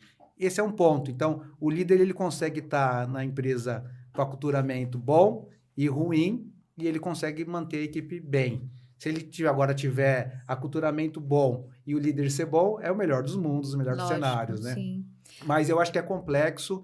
Ainda as empresas não conseguem indicar a terapia como um processo de autoconhecimento, mas existe um movimento de empresas que prestam serviço para isso. Então, eles fazem um estudo, se teve afastamento, se teve aquilo, e eles vão conseguindo projetar estatisticamente performances mais ligadas à saúde mental. Então, ele é super bem-vindo. Que é esse erro da exploração, de vamos tentar, vamos estar sujeitos ou não a experimentar uma coisa diferente, pode ser que dê certo ou não, a gente está aqui para conversar sobre o que deu certo e o que não deu certo. Agora, se eu tenho medo de errar, eu não vou inovar. Imagina, eu vou fazer tudo repetidas vezes para garantir que eu vou acertar todas as vezes. E ainda assim não tem garantia. Não tem garantia. Mas ainda assim eu falo, não, eu tô num espaço confortável, seguro, que é a tal zona de conforto. Falo que ela tem pipoca, pantufa e Netflix. A gente fica lá na zona de conforto. E se a gente está no ambiente corporativo com muito em jogo a nossa carreira, a nossa reputação... Você não vai sair de lá. Imagina. Porque o meu chefe me pediu, mas ele não me dá apoio, não tenho confiança, vou ficar aqui no meu lugar confortável, né? Então vamos lá. O que acontece é, cada vez mais agora com a difusão das redes sociais, da gente conseguir saber o que acontece em todos os universos, as pessoas são, primeiro, mais abordadas também. Então você consegue ser abordada pelas redes sociais, não é mais só deixar o currículo num lugar físico, né? As empresas conseguem divulgar suas oportunidades, né, no maior volume, e agora com o trabalho híbrido, remoto, em mais regiões, então você consegue ter mais oportunidades. E, ao mesmo tempo, as empresas começam cada vez mais a ter que se diferenciar para a pessoa escolher, né? Então, saber por que eu vou me candidatar a essa vaga? Se você quiser conceituar employee branding também na sua resposta. Perfeito. Legal. Por que eu posso escolher essa vaga? E por que eu consigo, de alguma maneira, saber o que diferencia essa empresa da outra? Então, o employer branding é a gestão da marca empregadora da empresa. Então, quem tem, né? Parece um nome. Quem tem marca empregadora? Tem uma empresa, tem uma marca empregadora. Ou você pode não ter a gestão estruturada dessa marca. Sim. Mas todo mundo sabe o que é trabalhar, desde uma empresa de pequeno porte até uma empresa conceituada, de grande porte. Então, é a gestão... É a reputação. Isso, a gestão dessa marca empregadora, que tem desde... quais são, né, que compõem? Tem toda a parte de... A gente começa, né, com a cultura dessa empresa, depois qual a proposta de valor para a pessoa que trabalha lá. Então, o que você oferece como empresa? Como que é o seu relacionamento? Como a experiência da pessoa colaboradora acontece em todos os sentidos? Então, desde... O que é marca empregadora? A gente fala desde quando a pessoa recebe um anúncio, ouve falar daquela empresa como uma empresa para se trabalhar, né? Então, essa oportunidade... Até quando ela participa do processo, quando ela entra na empresa, o onboarding, que é esse processo de integração, toda a parte de desenvolvimento, inclusive depois quando essa pessoa sai, o momento de saída a gente fala de marca empregadora. Inclusive, por exemplo, numa empresa que você já pode ter trabalhado, se você fala bem dessa empresa, como que foi a sua experiência? Você está falando de marca empregadora. Então, a marca empregadora é essa gestão desse todo o processo do que é essa empresa como um lugar para se trabalhar.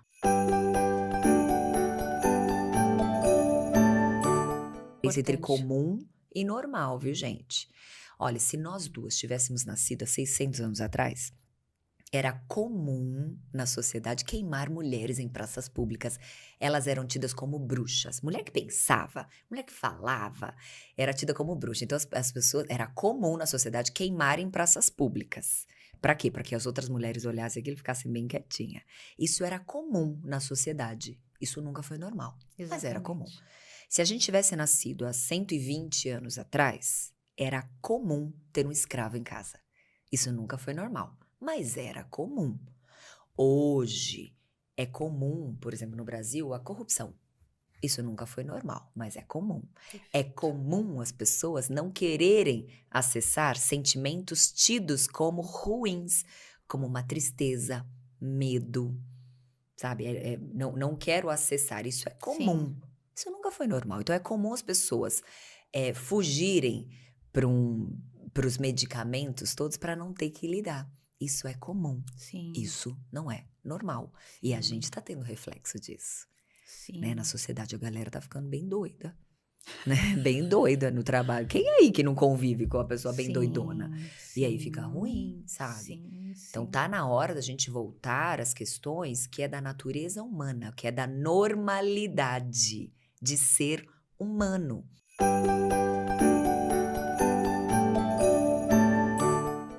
E ainda falando de segurança psicológica, que é um tema que eu acho incrível, a gente vai precisar muito disso. Sim. Né, para o mundo, não só para as empresas. Sim. Mas o que acontece? Quando eu olho para as minhas competências, para as minhas conquistas, quando o meu gestor me aponta aquilo, o que meu corpo faz?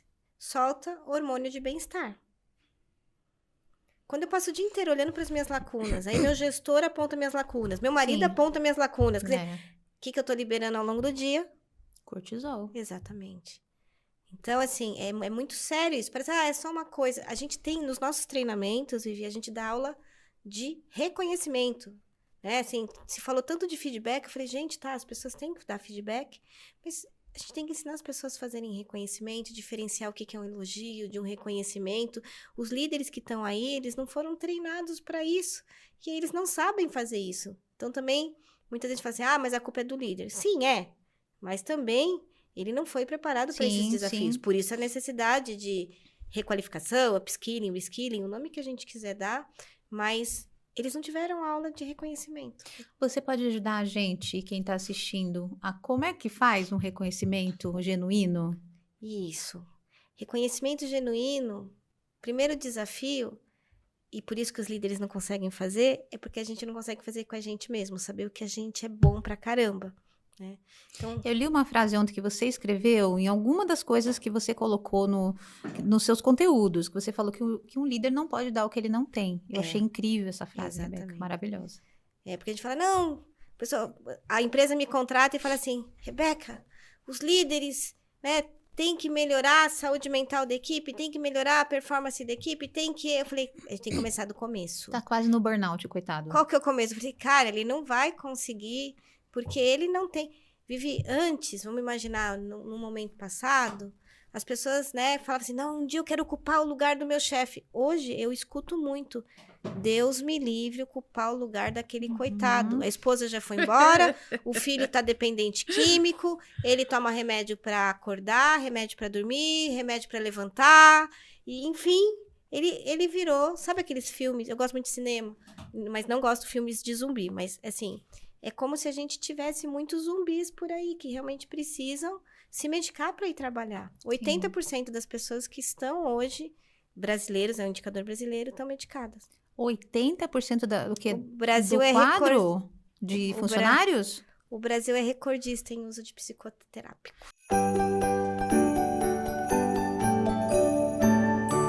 Entrando em burnout. Não, porque... Até então, eu vivia num contexto de ideias insustentáveis. Quais são essas ideias insustentáveis? Que você, para ser um bom profissional, para você colher a sua meritocracia, você precisa estar ali quando todos não podem, em que você precisa dizer sim para todas os pedidos, né, de trabalho, que tirar férias é para uma pessoa que não é comprometida, descansar para quê, dormir é para os fracos e tudo mais. Então, esses tipos de frases insustentáveis não combinam com quem já passou dos 30. Sério, Brasil, sério. Quando você tem 20 e poucos anos, você até pode negligenciar o seu cansaço, o seu fim de semana, né, emendar uma coisa na outra, aí depois você descansa. Mas conforme o tempo vai passando, Vivi, os nossos hormônios vão mudando. E se os nossos hormônios vão passando com o envelhecimento, que bom. Cabelo branco e ruga não é um benefício concedido a todos. Então eu preciso ter consciência das consequências do que eu faço ou deixo de fazer. Eu só comecei a ter essa consciência depois de ter vivido a síndrome de burnout. E hoje o meu trabalho é poder levar a prevenção disso para quem quer que seja, mas sobretudo, o que eu vivi, quando você me pergunta, mas você não sentia? Sim, eu tratava com 5 especialistas, mas nenhum tinha me visto com presença. Como eu olhei, por exemplo, aqui para você, eu vi que você se emocionou, né? O seu olho encheu de lágrima. Então, eu estou vendo, eu estou sentindo a sua sensibilidade. Então, eu tratava com 5 especialistas. Problema no estômago, no intestino, cardiovascular, na pele. E ia tomando vários remédios. Fiz cirurgia. Mas todos associavam ao ambiente que o horário era muito estressante. O que eu fazia... somado ao horário, era muito estressante. Mas o estresse não é o vilão da história. Porque o estresse é nosso amigo ou inimigo. Assim como o colesterol é nosso amigo ou inimigo. Assim como a ansiedade é nossa amiga ou inimiga. Então, o excesso de estresse afeta o órgão mais vulnerável de cada um. Então, eu posso ter tido burnout e no mesmo ambiente você pode começar a ficar com a visão prejudicada. Uma pessoa do nosso lado pode ficar com a audição prejudicada. Então, que fique claro que o excesso de estresse afeta o órgão mais vulnerável de cada um. Na mesma situação, a gente pode ter várias reações.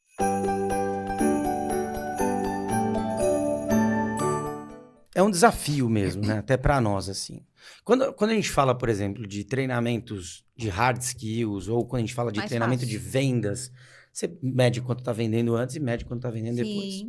As pesquisas, né? GPTW, os assessment de clima, de satisfação, vem ajudando a você medir. Né? Você tem que criar um parâmetro antes para você ter um comparativo depois. Então, é preciso já vir medindo. Não sei se o gerúndio ficou feio, mas é preciso medir, estar num processo de medição para continuar e poder ter comparativo. Não adianta só medir depois, né? Senão você não tem a referência para criar. Então, acho que esse é um trabalho... O RH está cada vez mais preparado, é isso que a gente vem sentindo. Legal. Cada vez mais profissionalizando, mais ferramental para fazer isso. Então, acho que a gente tem que vir numa medida para ter um recorte e depois medir posteriormente ao treinamento para ver o que melhorou. E não dá para parar. Eu penso que treinamento, esses grandes momentos, hotéis, são eventos, né? E não lembro quem falou disso, inclusive na rede social. Eu gosto de referenciar as pessoas. Mas a vida é feita de eventos, mas não só de eventos. Então, acreditar que num único encontro, mesmo que ele seja incrível, já vai resolver o problema do ano inteiro? Sim. Não. Então, talvez com a própria consultoria, ou com outras consultorias, ou com o trabalho interno, é preciso manter ali a chama acesa de alguma maneira. Ok. Que tempo é adequado? Depende do teu time. Então, acho que o RH precisa experimentar 30 dias, 45, 60, quinzenal, mas fazer um trabalho de acompanhamento. Legal. Então, você faz a estratégia do treinamento e depois você vai colocando pílulas ali. Você tem que manter vivo o assunto, é isso? Sem dúvida. Legal. Porque ainda temos talvez a ferramenta de aprendizado mais antiga e mais eficaz, que é a repetição. É isso. E a mudança de hábito é uma repetição. Claro que tem a questão de perceber a recompensa no hábito, mas você precisa repetir. O nosso cérebro é um cérebro de repetição. Então, quando é que eu vou ficar muito habilitado, muito hábil em alguma coisa? Depois que eu repetir isso muitas vezes. Se eu pegar os meus treinamentos 7 anos atrás de hoje, claro que eu ainda tenho coisa para melhorar, mas comparado a 7 anos atrás, eu estou muito melhor. Por quê? Porque eu fui à frente de sala muitas vezes, recebi muito feedback, melhorei muitas coisas, mudei outras, então a gente vai aperfeiçoando. Certo. Agora, quando a gente pensa no treinamento, como é que a gente faz as pessoas realmente viverem algo significativo para mudar depois, que foi a tua primeira pergunta? Eu acredito que venha desde o convite do dia do treinamento. Precisa ser acolhedor, provocador, precisa já fazer sentido. Então, o treinamento ele começa muito antes de acontecer. Então, o RH tem que vir numa anamnese, numa avaliação, numa observação, numa escutativa. Precisa ouvir quem vai participar.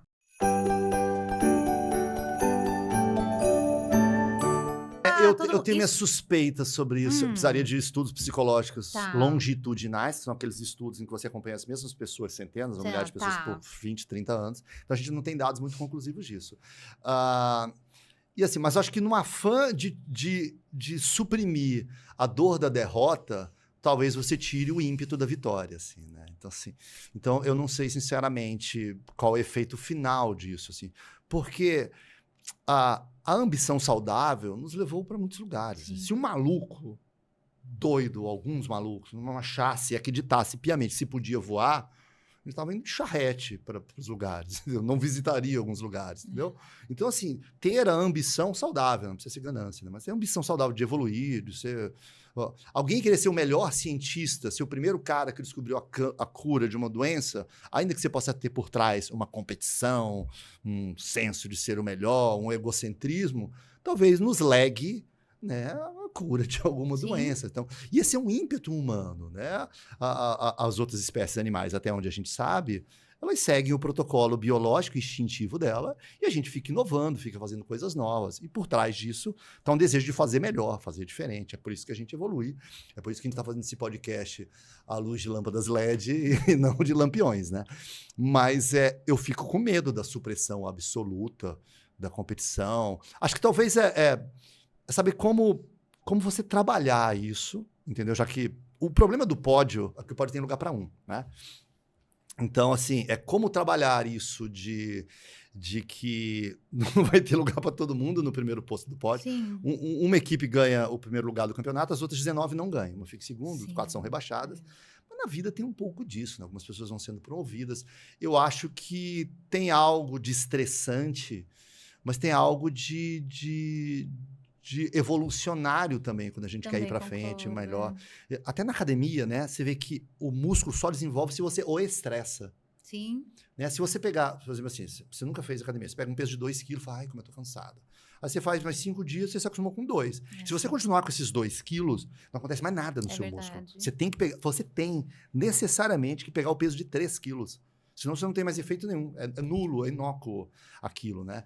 Então, é parte da vida. E assim, com esse estresse, você vai evoluindo. Claro que tem um limite, não pode ser um estresse tóxico, mas a gente evolui toda vez que a gente tenta subir mais um degrauzinho, assim. Então, eu olho com alguma ressalva, eu acho que a gente tem que criar ambientes mais saudáveis e tal, mas a supressão absoluta da competição, do desejo de evoluir, talvez seja quase a supressão do DNA humano que nos trouxe até aqui, acho. Acho que cada vez mais olha, tem um amigo que fala uma frase que eu gosto muito, ele diz o seguinte, né? Eu vou emprestar dele, que é do marketing, e ele diz o seguinte, se você não fizer tudo que o seu cliente quer, você quebra. Se você fizer tudo que ele quer, você quebra mais rápido ainda, né? Então, é a mesma coisa da liderança. Eu acho que a liderança ela se faz com alguns comportamentos que são importantes. Estender a confiança, permitir que as pessoas também façam, ou seja, delegar, né? Orientar, estar ao lado, estar próximo quando as pessoas tiverem essa necessidade, assumir os seus erros, falar francamente, buscar incessantemente melhores resultados. Então, são alguns comportamentos que eu tenho que estar fazendo. E mais do que tudo isso, ter o equilíbrio, né, de ser justo, né, de poder fazer as entregas e efetivamente reconhecer as boas entregas quando elas são feitas, né? Porque eu digo, né, o Warren Buffett aqui tem uma frase que eu acho maravilhosa. Ele fala que tem 2 grupos de pessoas nas empresas. Aquelas que querem aparecer e as que fazem acontecer. Prefiro o segundo grupo, que tem muito menos concorrência. Olha. Né? E é verdade, as pessoas querem aparecer, querem sobre as ideias do outro, né? E a competição que eu digo que é sanguinária, né? É sangrenta, porque as pessoas querem a todo custo, né, um like. Né? E ao querer um like dentro da empresa, elas fazem coisas que você fala, bom, será que está alinhado com a nossa ética, com tudo aquilo que nós estamos fazendo? Então, acho que o líder ele vai ser respeitado quando ele tiver a oportunidade de permear as oportunidades, né, para as pessoas dentro da empresa, para que as pessoas, mais uma vez, tenham o seu reconhecimento e, mais do que tudo, o pertencimento. Né? Não importa o que você está fazendo dentro da empresa, você é parte daqui porque você é importante por aquilo que você faz.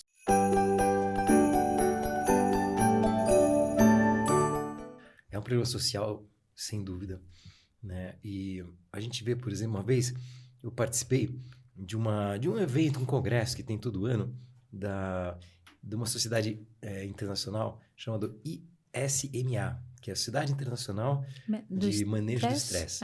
Do estresse. Chama ISMA. E tem uma versão Brasil, né? Que é em Porto Alegre, porque a psicóloga que trouxe o ISMA para o Brasil. E é super interessante, todo ano tem um congresso, né? Tem curso que eles dão sobre isso, de gerenciamento de estresse, é muito bom. Sim.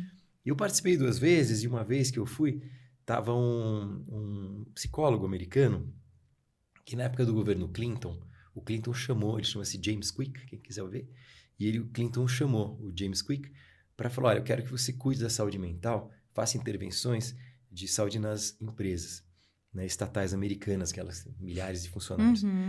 E aí ele fez isso, né, e ele mostrou os dados todos, e nas empresas que foram feitas essas intervenções de qualidade de vida, focando vários aspectos, mas como você falou, vai caminhar um pouquinho, compra o elástico, faz um exercício, como é que está a qualidade dos seus relacionamentos, está dormindo ou não, o que você está comendo?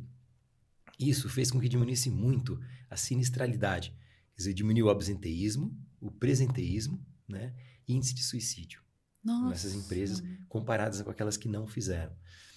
E aí ele me falou o seguinte, que depois eu fiz uma pergunta para ele também, e eu falei assim, ô, James, como é que por que todo mundo sabe que tem que fazer tudo isso e ninguém faz? Nossa, pergunta do milhão, doutor. Aí ele me falou, eu vou te responder de uma forma bem simples, porque risco não dá sintoma.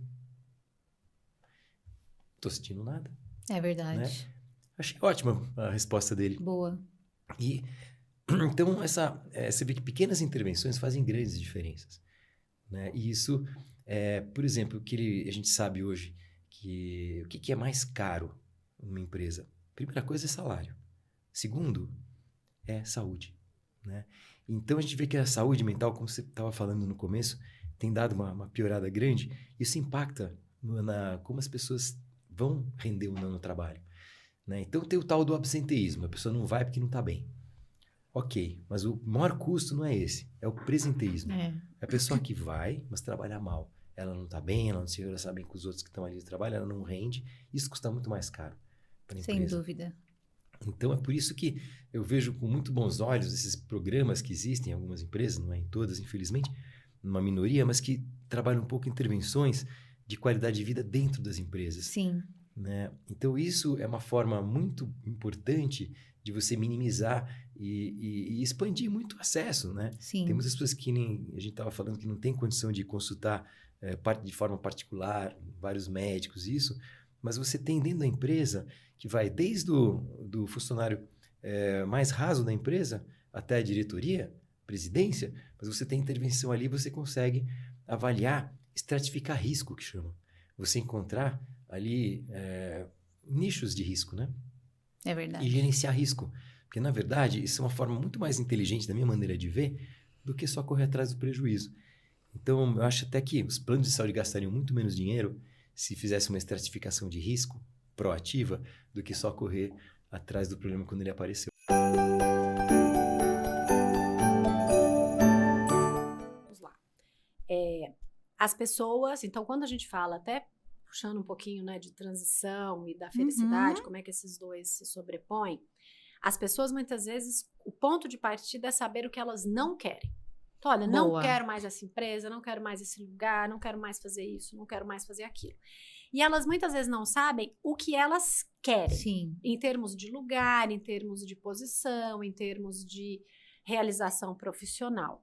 Mas os talentos que elas têm e, muitas vezes, esses valores que estão atrelados a esses talentos e, muitas vezes, as habilidades que trazem mais satisfação estão dentro da pessoa. O que falta é ela parar para analisar isso. Então, não estou falando desse lugar. O lugar é muito difícil. Você achar e falar, tá bom, mas o que eu quero? Não comece pelo que você quer. Boa. Acho que a primeira pergunta que você tem que fazer é a pergunta, e por isso que eu fui fazer uma formação em coach também. Eu sei que coach, ele virou o primo polêmico da mentoria, que é a prima sábia. Né? Todo mundo, muitas vezes, usa o método do coach e fala que tá dando mentoria, porque mentoria é a prima sábia e o coach virou o primo polêmico. É verdade. Mas existem... Mal falado. O primo confuso, que se formou pouco, não tá comprometido com nada, e a mentoria é a prima incrível. Ela é. Eu vejo um pouco diferente, né? Até porque o meu jeito de aprender, enfim, eu fui buscar uma formação em coach, uma escola nos Estados Unidos, a mais tradicional, fiquei lá 1 ano e meio e tal.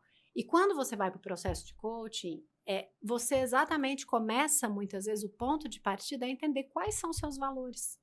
Quais são suas fortalezas? Eu sei que isso, gente, é super jargão que eu tô falando aqui, mas é o ponto de partida, porque se você identificar aquilo que você faz de melhor com o que é importante para você, o caminho e descobrir como é que você vai realizar isso fica mais concreto.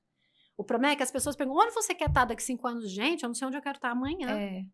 Te juro, eu estou ainda no meio da minha transição de carreira e eu acho que a grande questão dessa felicidade, do saber os lugares, é a experimentação, é trocar o pensar pelo experimentar, porque a gente fica muito, e se eu for apresentador, e se eu for gerente, e se eu for, sempre atrelando ao cargo. Para de pensar e se eu for e começa a pensar de fato o que é que você vai realizar, os talentos que você tem, os seus principais valores. E aí você começa a experimentar caminhos até que uma hora esse caminho se abre e você pode chegar nesse destino final. Mas eu acho aterrorizante a pergunta. É uma pergunta que eu mesma nunca faço para as pessoas que eu estou assessorando em termos de redesenho de carreira. É onde você quer estar daqui a 5 anos? Porque eu acho essa pergunta aterrorizante. Se me fizer hoje, eu mesma não vou saber responder. Agora, o que eu pergunto? O que você quer experimentar com esses talentos que você tem? Quais os valores que você quer honrar nesse momento da sua vida? E aí a gente constrói esse caminho. E a cada porta que você abre, outras portas são abertas. Então, o primeiro passo é muito mais importante do que a jornada, do que o destino final. É dar o primeiro passo. Então, a felicidade no trabalho, e quando a gente pensa nesse saber o que você quer, de fato, é muito injusto achar que a pessoa tem que saber o que ela quer. Mas o caminho vai sendo desenhado conforme essa clareza que você vai ter. Então, eu digo que a clareza é muito mais importante que a certeza.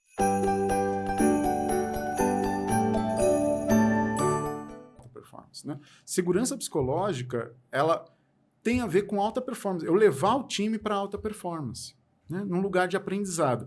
Tem até um gráfico que a Edmondson utiliza, que ela fala, né? Os ambientes onde tem alta segurança psicológica e alta demanda, ou seja, puxam muito, têm altas metas, são desafiadores, eu tenho um ambiente de alta performance. Quando o ambiente tem só esse lado de puxar para altas metas, é aquele ambiente ansioso, né? Onde eu estou sempre, né, correndo atrás, e não posso falar, e não posso me colocar, eu só acato e vou, como teve uma outra empresa que a gente trabalha, né, que tinha um lema, ok, obrigado, né? Ok, obrigado. Precisa fazer isso. Ok, obrigado. Precisa fazer isso. Ok, obrigado.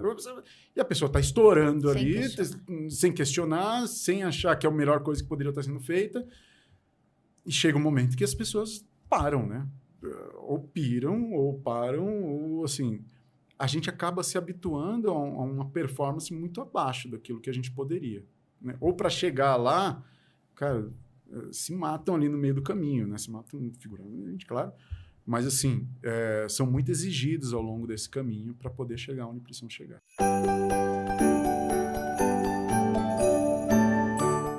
O que a gente tem que aprender com os indígenas? Eu tive muita oportunidade de conviver com aldeias indígenas. Por que eles são nômades em si? Primeiro, quando eles veem que a terra saturou naquele ponto ali, eles vão para um outro pedaço que é próspero, né? Que Só aí já é uma lição absurda. Mas com relação às próprias famílias, para não ter acasalamento entre primos e parentes, quando a menina menstrua, aquela família sai daquela aldeia, ela procura outra. Sabe? Assim, é da natureza isso, né? A gente tem que aprender muito com esses povos originários, que traz uma sabedoria que a gente poderia levar para dentro das organizações. Verdade. Então, gente, não é, sabe? É incrível. Eu levo uma pessoa ao estresse, boto em burnout, crio um CID para aquilo ali. Mas agora tem classificação. Não, mas é uma doença classificada agora, então pode ficar doente, pode pirar, pode ficar, né? Mas porque está previsto aquilo ali. Né? Então, são isso eu vejo que é inovação, sabe? Que é a gente olhar mais para a natureza, ver o que eu aprendo dali, esse sentido do colaborativo e sair de ambientes de competição. Né? Olha, eu tenho comunidades hoje de profissionais da minha área que a gente é colaborativo em excesso, todo mundo ajuda um outro, quem não tem, quem avisa. Agora a gente tem um grupo só falando de inteligência artificial em todas as áreas. Meu Deus, eu não dou conta de quanto material que vem ali. Colaboração. Você recebe como um presente e aproveita se quiser o que vai fazer, o que não vai fazer. Né? Mas a gente precisa tirar essa palavra competição.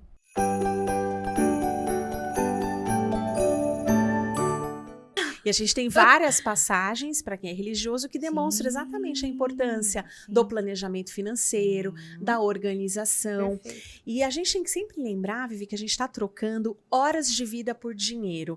Então, quando a gente levanta cedo, se troca, coloca aquela maquiagem, aquela roupa bonita e vai trabalhar, a gente está deixando de ficar com os filhos em casa, de num dia quente como esse, tá lá, né, se refrescando, na sombra, na piscina, para trocar por trabalho. Então, nós nós estamos trocando vida, estamos colocando a nossa vida ali. E quando eu valorizo o meu dinheiro, quando eu escolho com consciência como é que eu vou investir, com o que eu quero gastar, como que eu vou organizar as minhas finanças, eu também estou valorizando o dom maior, que é a vida, né, que eu recebi.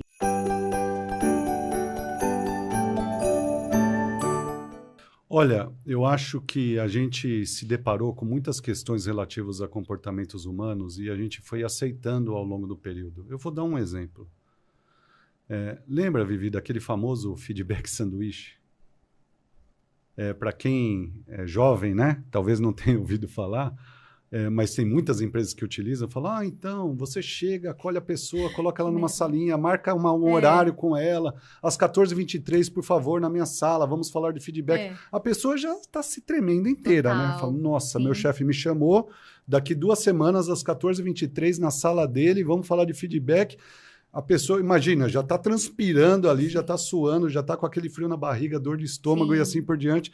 Aí chega e esse gestor super bem intencionado, ele se preparou para aquilo e aí ele começa. Ele aprendeu no... Por que sanduíche, né? Então, Vivi, você foi muito bem aqui você é muito legal, mas você precisa melhorar isso. E para concluir, eu gosto muito de você, que você é muito legal, tchau. Isso para a consciência pode fazer sentido. Mas para a subconsciência, porque é automático, não faz o menor sentido. E nós estamos falando de uma parte do cérebro que está funcionando 95% do tempo. Você deixa o seu sistema, que é automático, totalmente confuso. Mas peraí, eu sou bom, mas agora eu sou ruim, mas agora eu sou bom de novo. E você está achando que está ajudando, dando um feedback para a pessoa, você só está desorientando. E, de novo, isso não é consciente. E essa é a questão. Mais um exemplo muito rápido, inclusive pegando o caso de feedback, que é sempre comum nas empresas. Do ponto de vista da neurociência, eu vou usar uma expressão forte e depois eu explico. Não existe feedback. Só existe autofeedback. A explicação é a seguinte. Enquanto eu, Rogério, não reconhecer que tem um erro acontecendo, e daqui a pouco a gente fala sobre o processo de aprendizagem, que tem um erro acontecendo e eu quero mudar, e eu vou mudar porque isso é bom para mim, eu não vou transformar nada. Então, por que eu sou apaixonado por neuroliderança, Vivi? É porque é tudo a autoeficácia. É eu olhar para dentro e entender que a mudança não está do lado de fora. Só tem um lugar que eu posso mudar, é dentro de mim. E eu acho que isso é libertador. A sensação de você ter autonomia para você ser o que quer. E aí vou dar mais um exemplo. Como eu disse, eu trabalhei em RH durante muitos anos e fui head de RH. E sempre trabalhei com o modelo de, vamos lá, vamos construir estrutura organizacional, qual que é a estratégia, desenha estrutura, agora vamos desenhar as caixinhas para as pessoas que fazem isso, quem que vai fazer o quê, os processos e assim por diante. Só que, na verdade, a gente precisa do melhor do ser humano. Então, essa questão de plano de carreira para organizações que precisam se adaptar o tempo inteiro, isso é minha opinião, não faz sentido. Como assim? Eu acho que isso não é uma responsabilidade da empresa definir carreira. Porque as empresas estão precisando se adaptar o tempo inteiro, frente às necessidades do mercado, da sociedade. Infelizmente, a gente está vivendo mais uma guerra que acabou de se iniciar, né? Os mercados começam a mudar, o teu cliente que estava demandando e fazendo uma programação até o final do ano já começa a parar, você precisa se reorganizar novamente, e para isso você precisa de pessoas com capacidade de se adaptar e de serem flexíveis e de encontrar saídas o tempo inteiro. Você está me dizendo que não faz mais sentido a gente ter um plano de carreira assim, para você passar para cá, você tem que ter essas competências, para passar para cá, você tem que ter essas competências, porque essas competências estão mudando o tempo inteiro? É isso que você está dizendo? Na minha opinião, sim.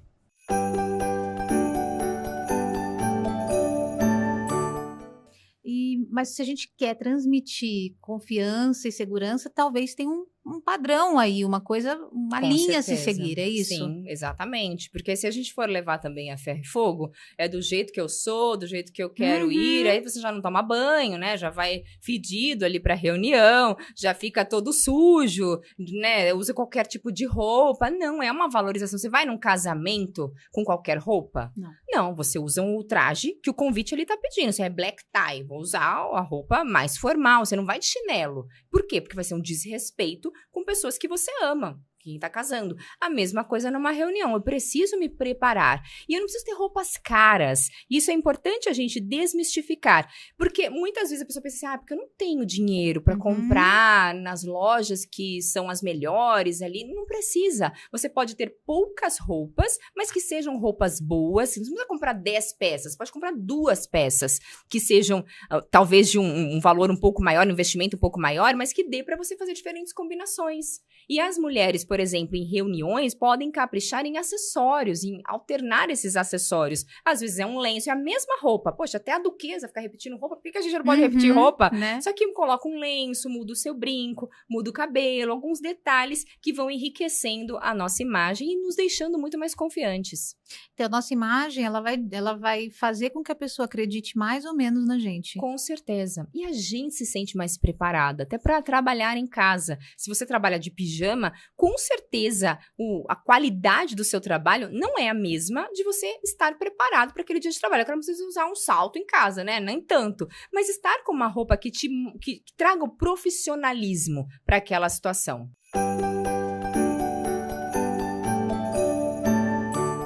Para resumir isso tudo que a gente está falando, se eu pudesse deixar um conselho para todo mundo, faça uma lista das coisas que são importantes para você no trabalho. Literalmente, faça uma lista. Pega uma lista e fala assim, deixa eu começar a refletir. O que é importante para mim no trabalho?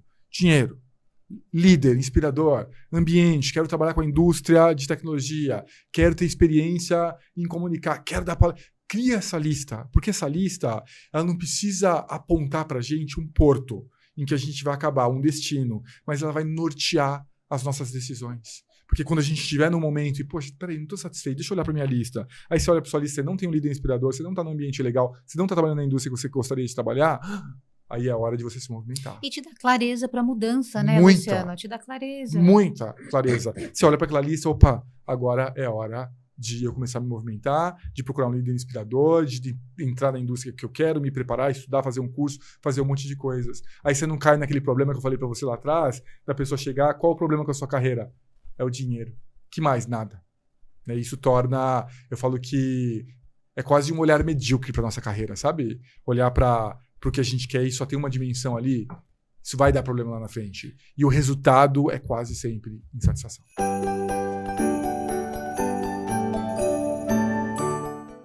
O primeiro passo é você convencer a você mesmo que seu avô e sua avó, que queriam que você fizesse concurso público, talvez não estivessem com a melhor... Tá com a melhor das intenções, mas será que eles é que devem decidir por você?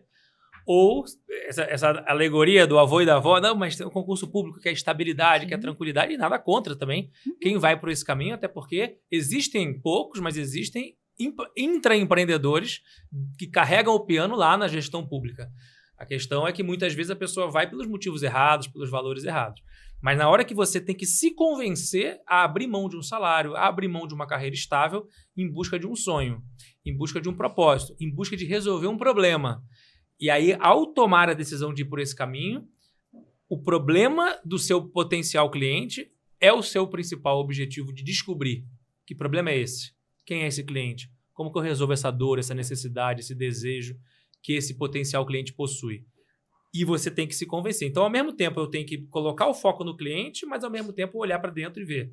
Beleza, vamos lá. Vai ser duro, vai ser difícil, não tem glamour, mas é um caminho que gera muita satisfação se você conseguir desenvolver resiliência.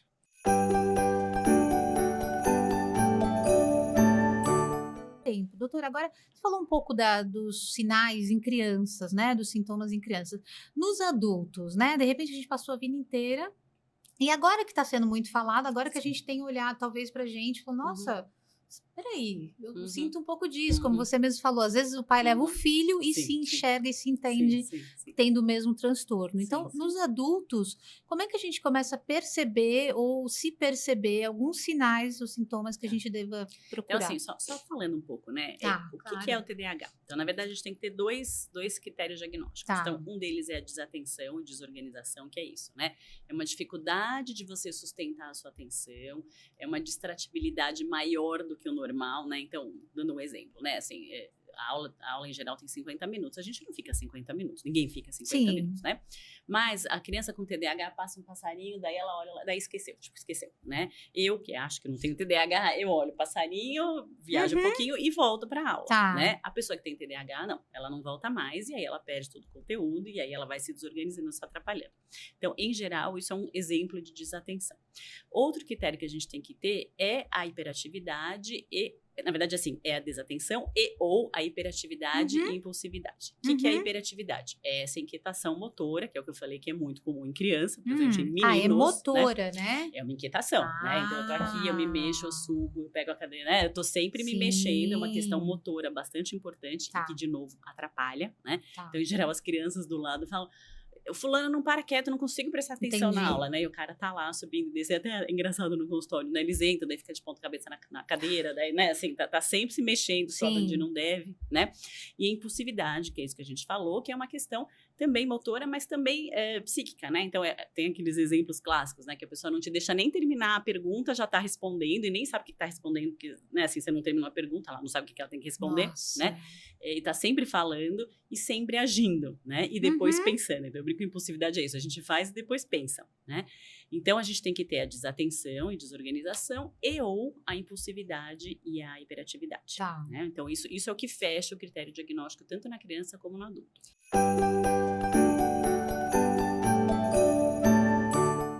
Você está me falando da agenda, toda organizada, mas e os incêndios? Acontecem também. Mas não está na agenda. Mas acontece. Quando acontece, aí entra aquilo que eu te falei, do efeito de colaboração. Ah, que lindo. Sabe? Se ajudam, querem resolver. É muito rápido, sabe? O tempo hoje de resposta é muito rápido.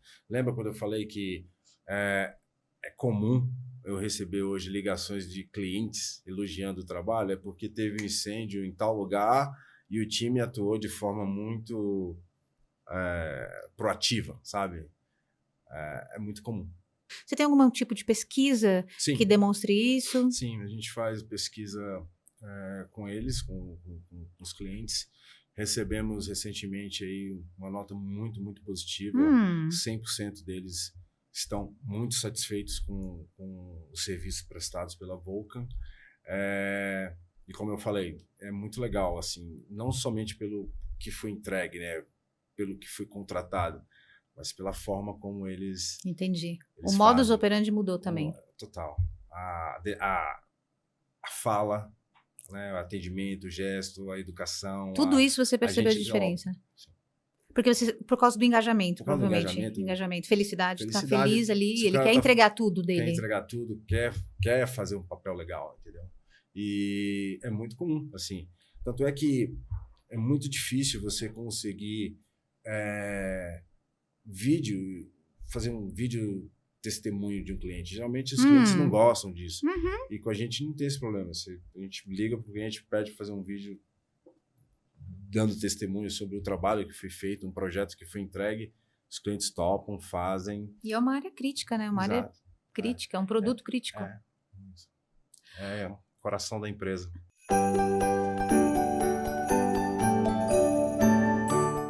Aí.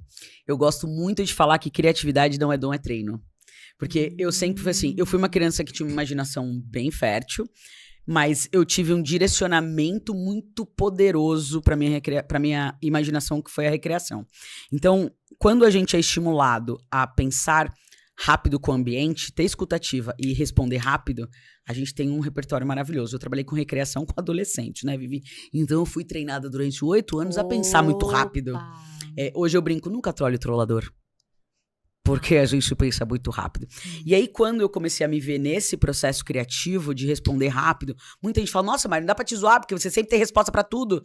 E eu comecei a ficar atento. Eu falei, legal, deixa eu fazer engenharia reversa disso. Será que isso é dom? Será que eu nasci com isso? E aí eu comecei a estudar. Eu fiz cursos de improviso, eu fiz cursos de stand-up comedy, eu fui entender essa ideia da criatividade, se era dom ou treino. O que eu cheguei numa conclusão, que é o que eu falo nas minhas palestras de criatividade, treinamento de criatividade dentro das empresas.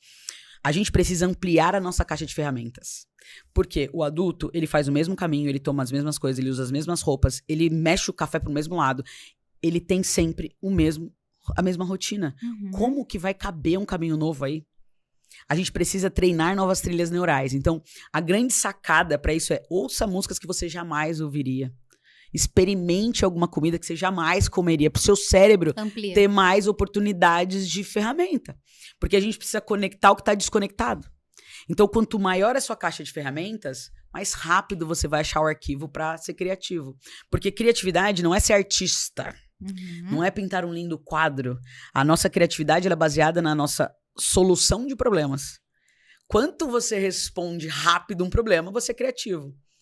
E isso te ajuda a criar, a compor uma música. É claro que tem esses caminhos mais artísticos, mas a criatividade, pra mim, é esse resolver problemas. Qual que era o meu problema? Tinha um monte mais de cerimônias, eu não queria ser mais uma. Como que eu resolvi esse problema? Criando a minha identidade, a minha roupa. Então, é sempre um problema que eu crio a solução de um jeito que o mercado, o meio ambiente ali, a média não está criando. Só que eu sinto que o adulto, ele morre de medo de criar fora da média, porque quando a gente cria fora da média, a gente vai ser muito julgado. Lógico. E qual que é vamos dizer assim, o que o adulto mais valoriza? Ser aceito e ser amado. Sim. Então, como que eu vou criar um negócio que eu já não vou ser amado de cara? Sim. Então, eu sinto que é um risco muito grande. Então, a criatividade, ela mora nessa aceitação de não ser amado, de desagradar, mas para levar outras pessoas para esse patamar. Então, o criativo, ele é um desbravador do próximo nível. Sim, é mas eu acredito que todo mundo que está ouvindo a gente pode ampliar o repertório para ser mais criativo, resolver problemas mais rápido. Eu brinco que o adulto, ele só é criativo quando chega o problema às 6 horas da tarde na sexta-feira. Aí tem uma criatividade, um negócio que vem aqui, baixa aquele negócio. Resolvi rapidinho. Pronto. Mas no dia a dia, não. Tá. Porque quer continuar na média, quer seguir a manada. Porque seguir a manada é mais confortável. Lógico. Então eu acredito que a criatividade veio muito daí. De resolver um problema de um jeito que ninguém estava resolvendo. E aí, gente, curtiu, gostou desses conteúdos desse ano? Olha, a gente preparou com muito carinho. Foi com muito amor que a gente preparou para levar realmente humanização, relacionamento para dentro das empresas. A gente entende que esse é o único caminho para perpetuar negócios, para perpetuar as empresas. Então, é isso que a gente tem como missão e é isso que a gente quer levar para você que está aí do outro lado, durante essas conversas que a gente sempre tem. A gente está muito feliz de vocês estarem aqui com a gente esse ano. Foi um ano de muitos desafios, mas muito obrigado pela sua companhia e a gente te espera aí em 2024 para continuar nessa missão de falar de humanização do ambiente de trabalho. Um grande beijo do Pode Ser Humano, de toda a equipe, da Best Homenagens também, nossa patrocinadora queridinha. Muito obrigada por tudo, galera, e um grande beijo e Feliz Natal, ótimo ano novo, tudo de bom para vocês, tudo de mais maravilhoso. Tchau, tchau.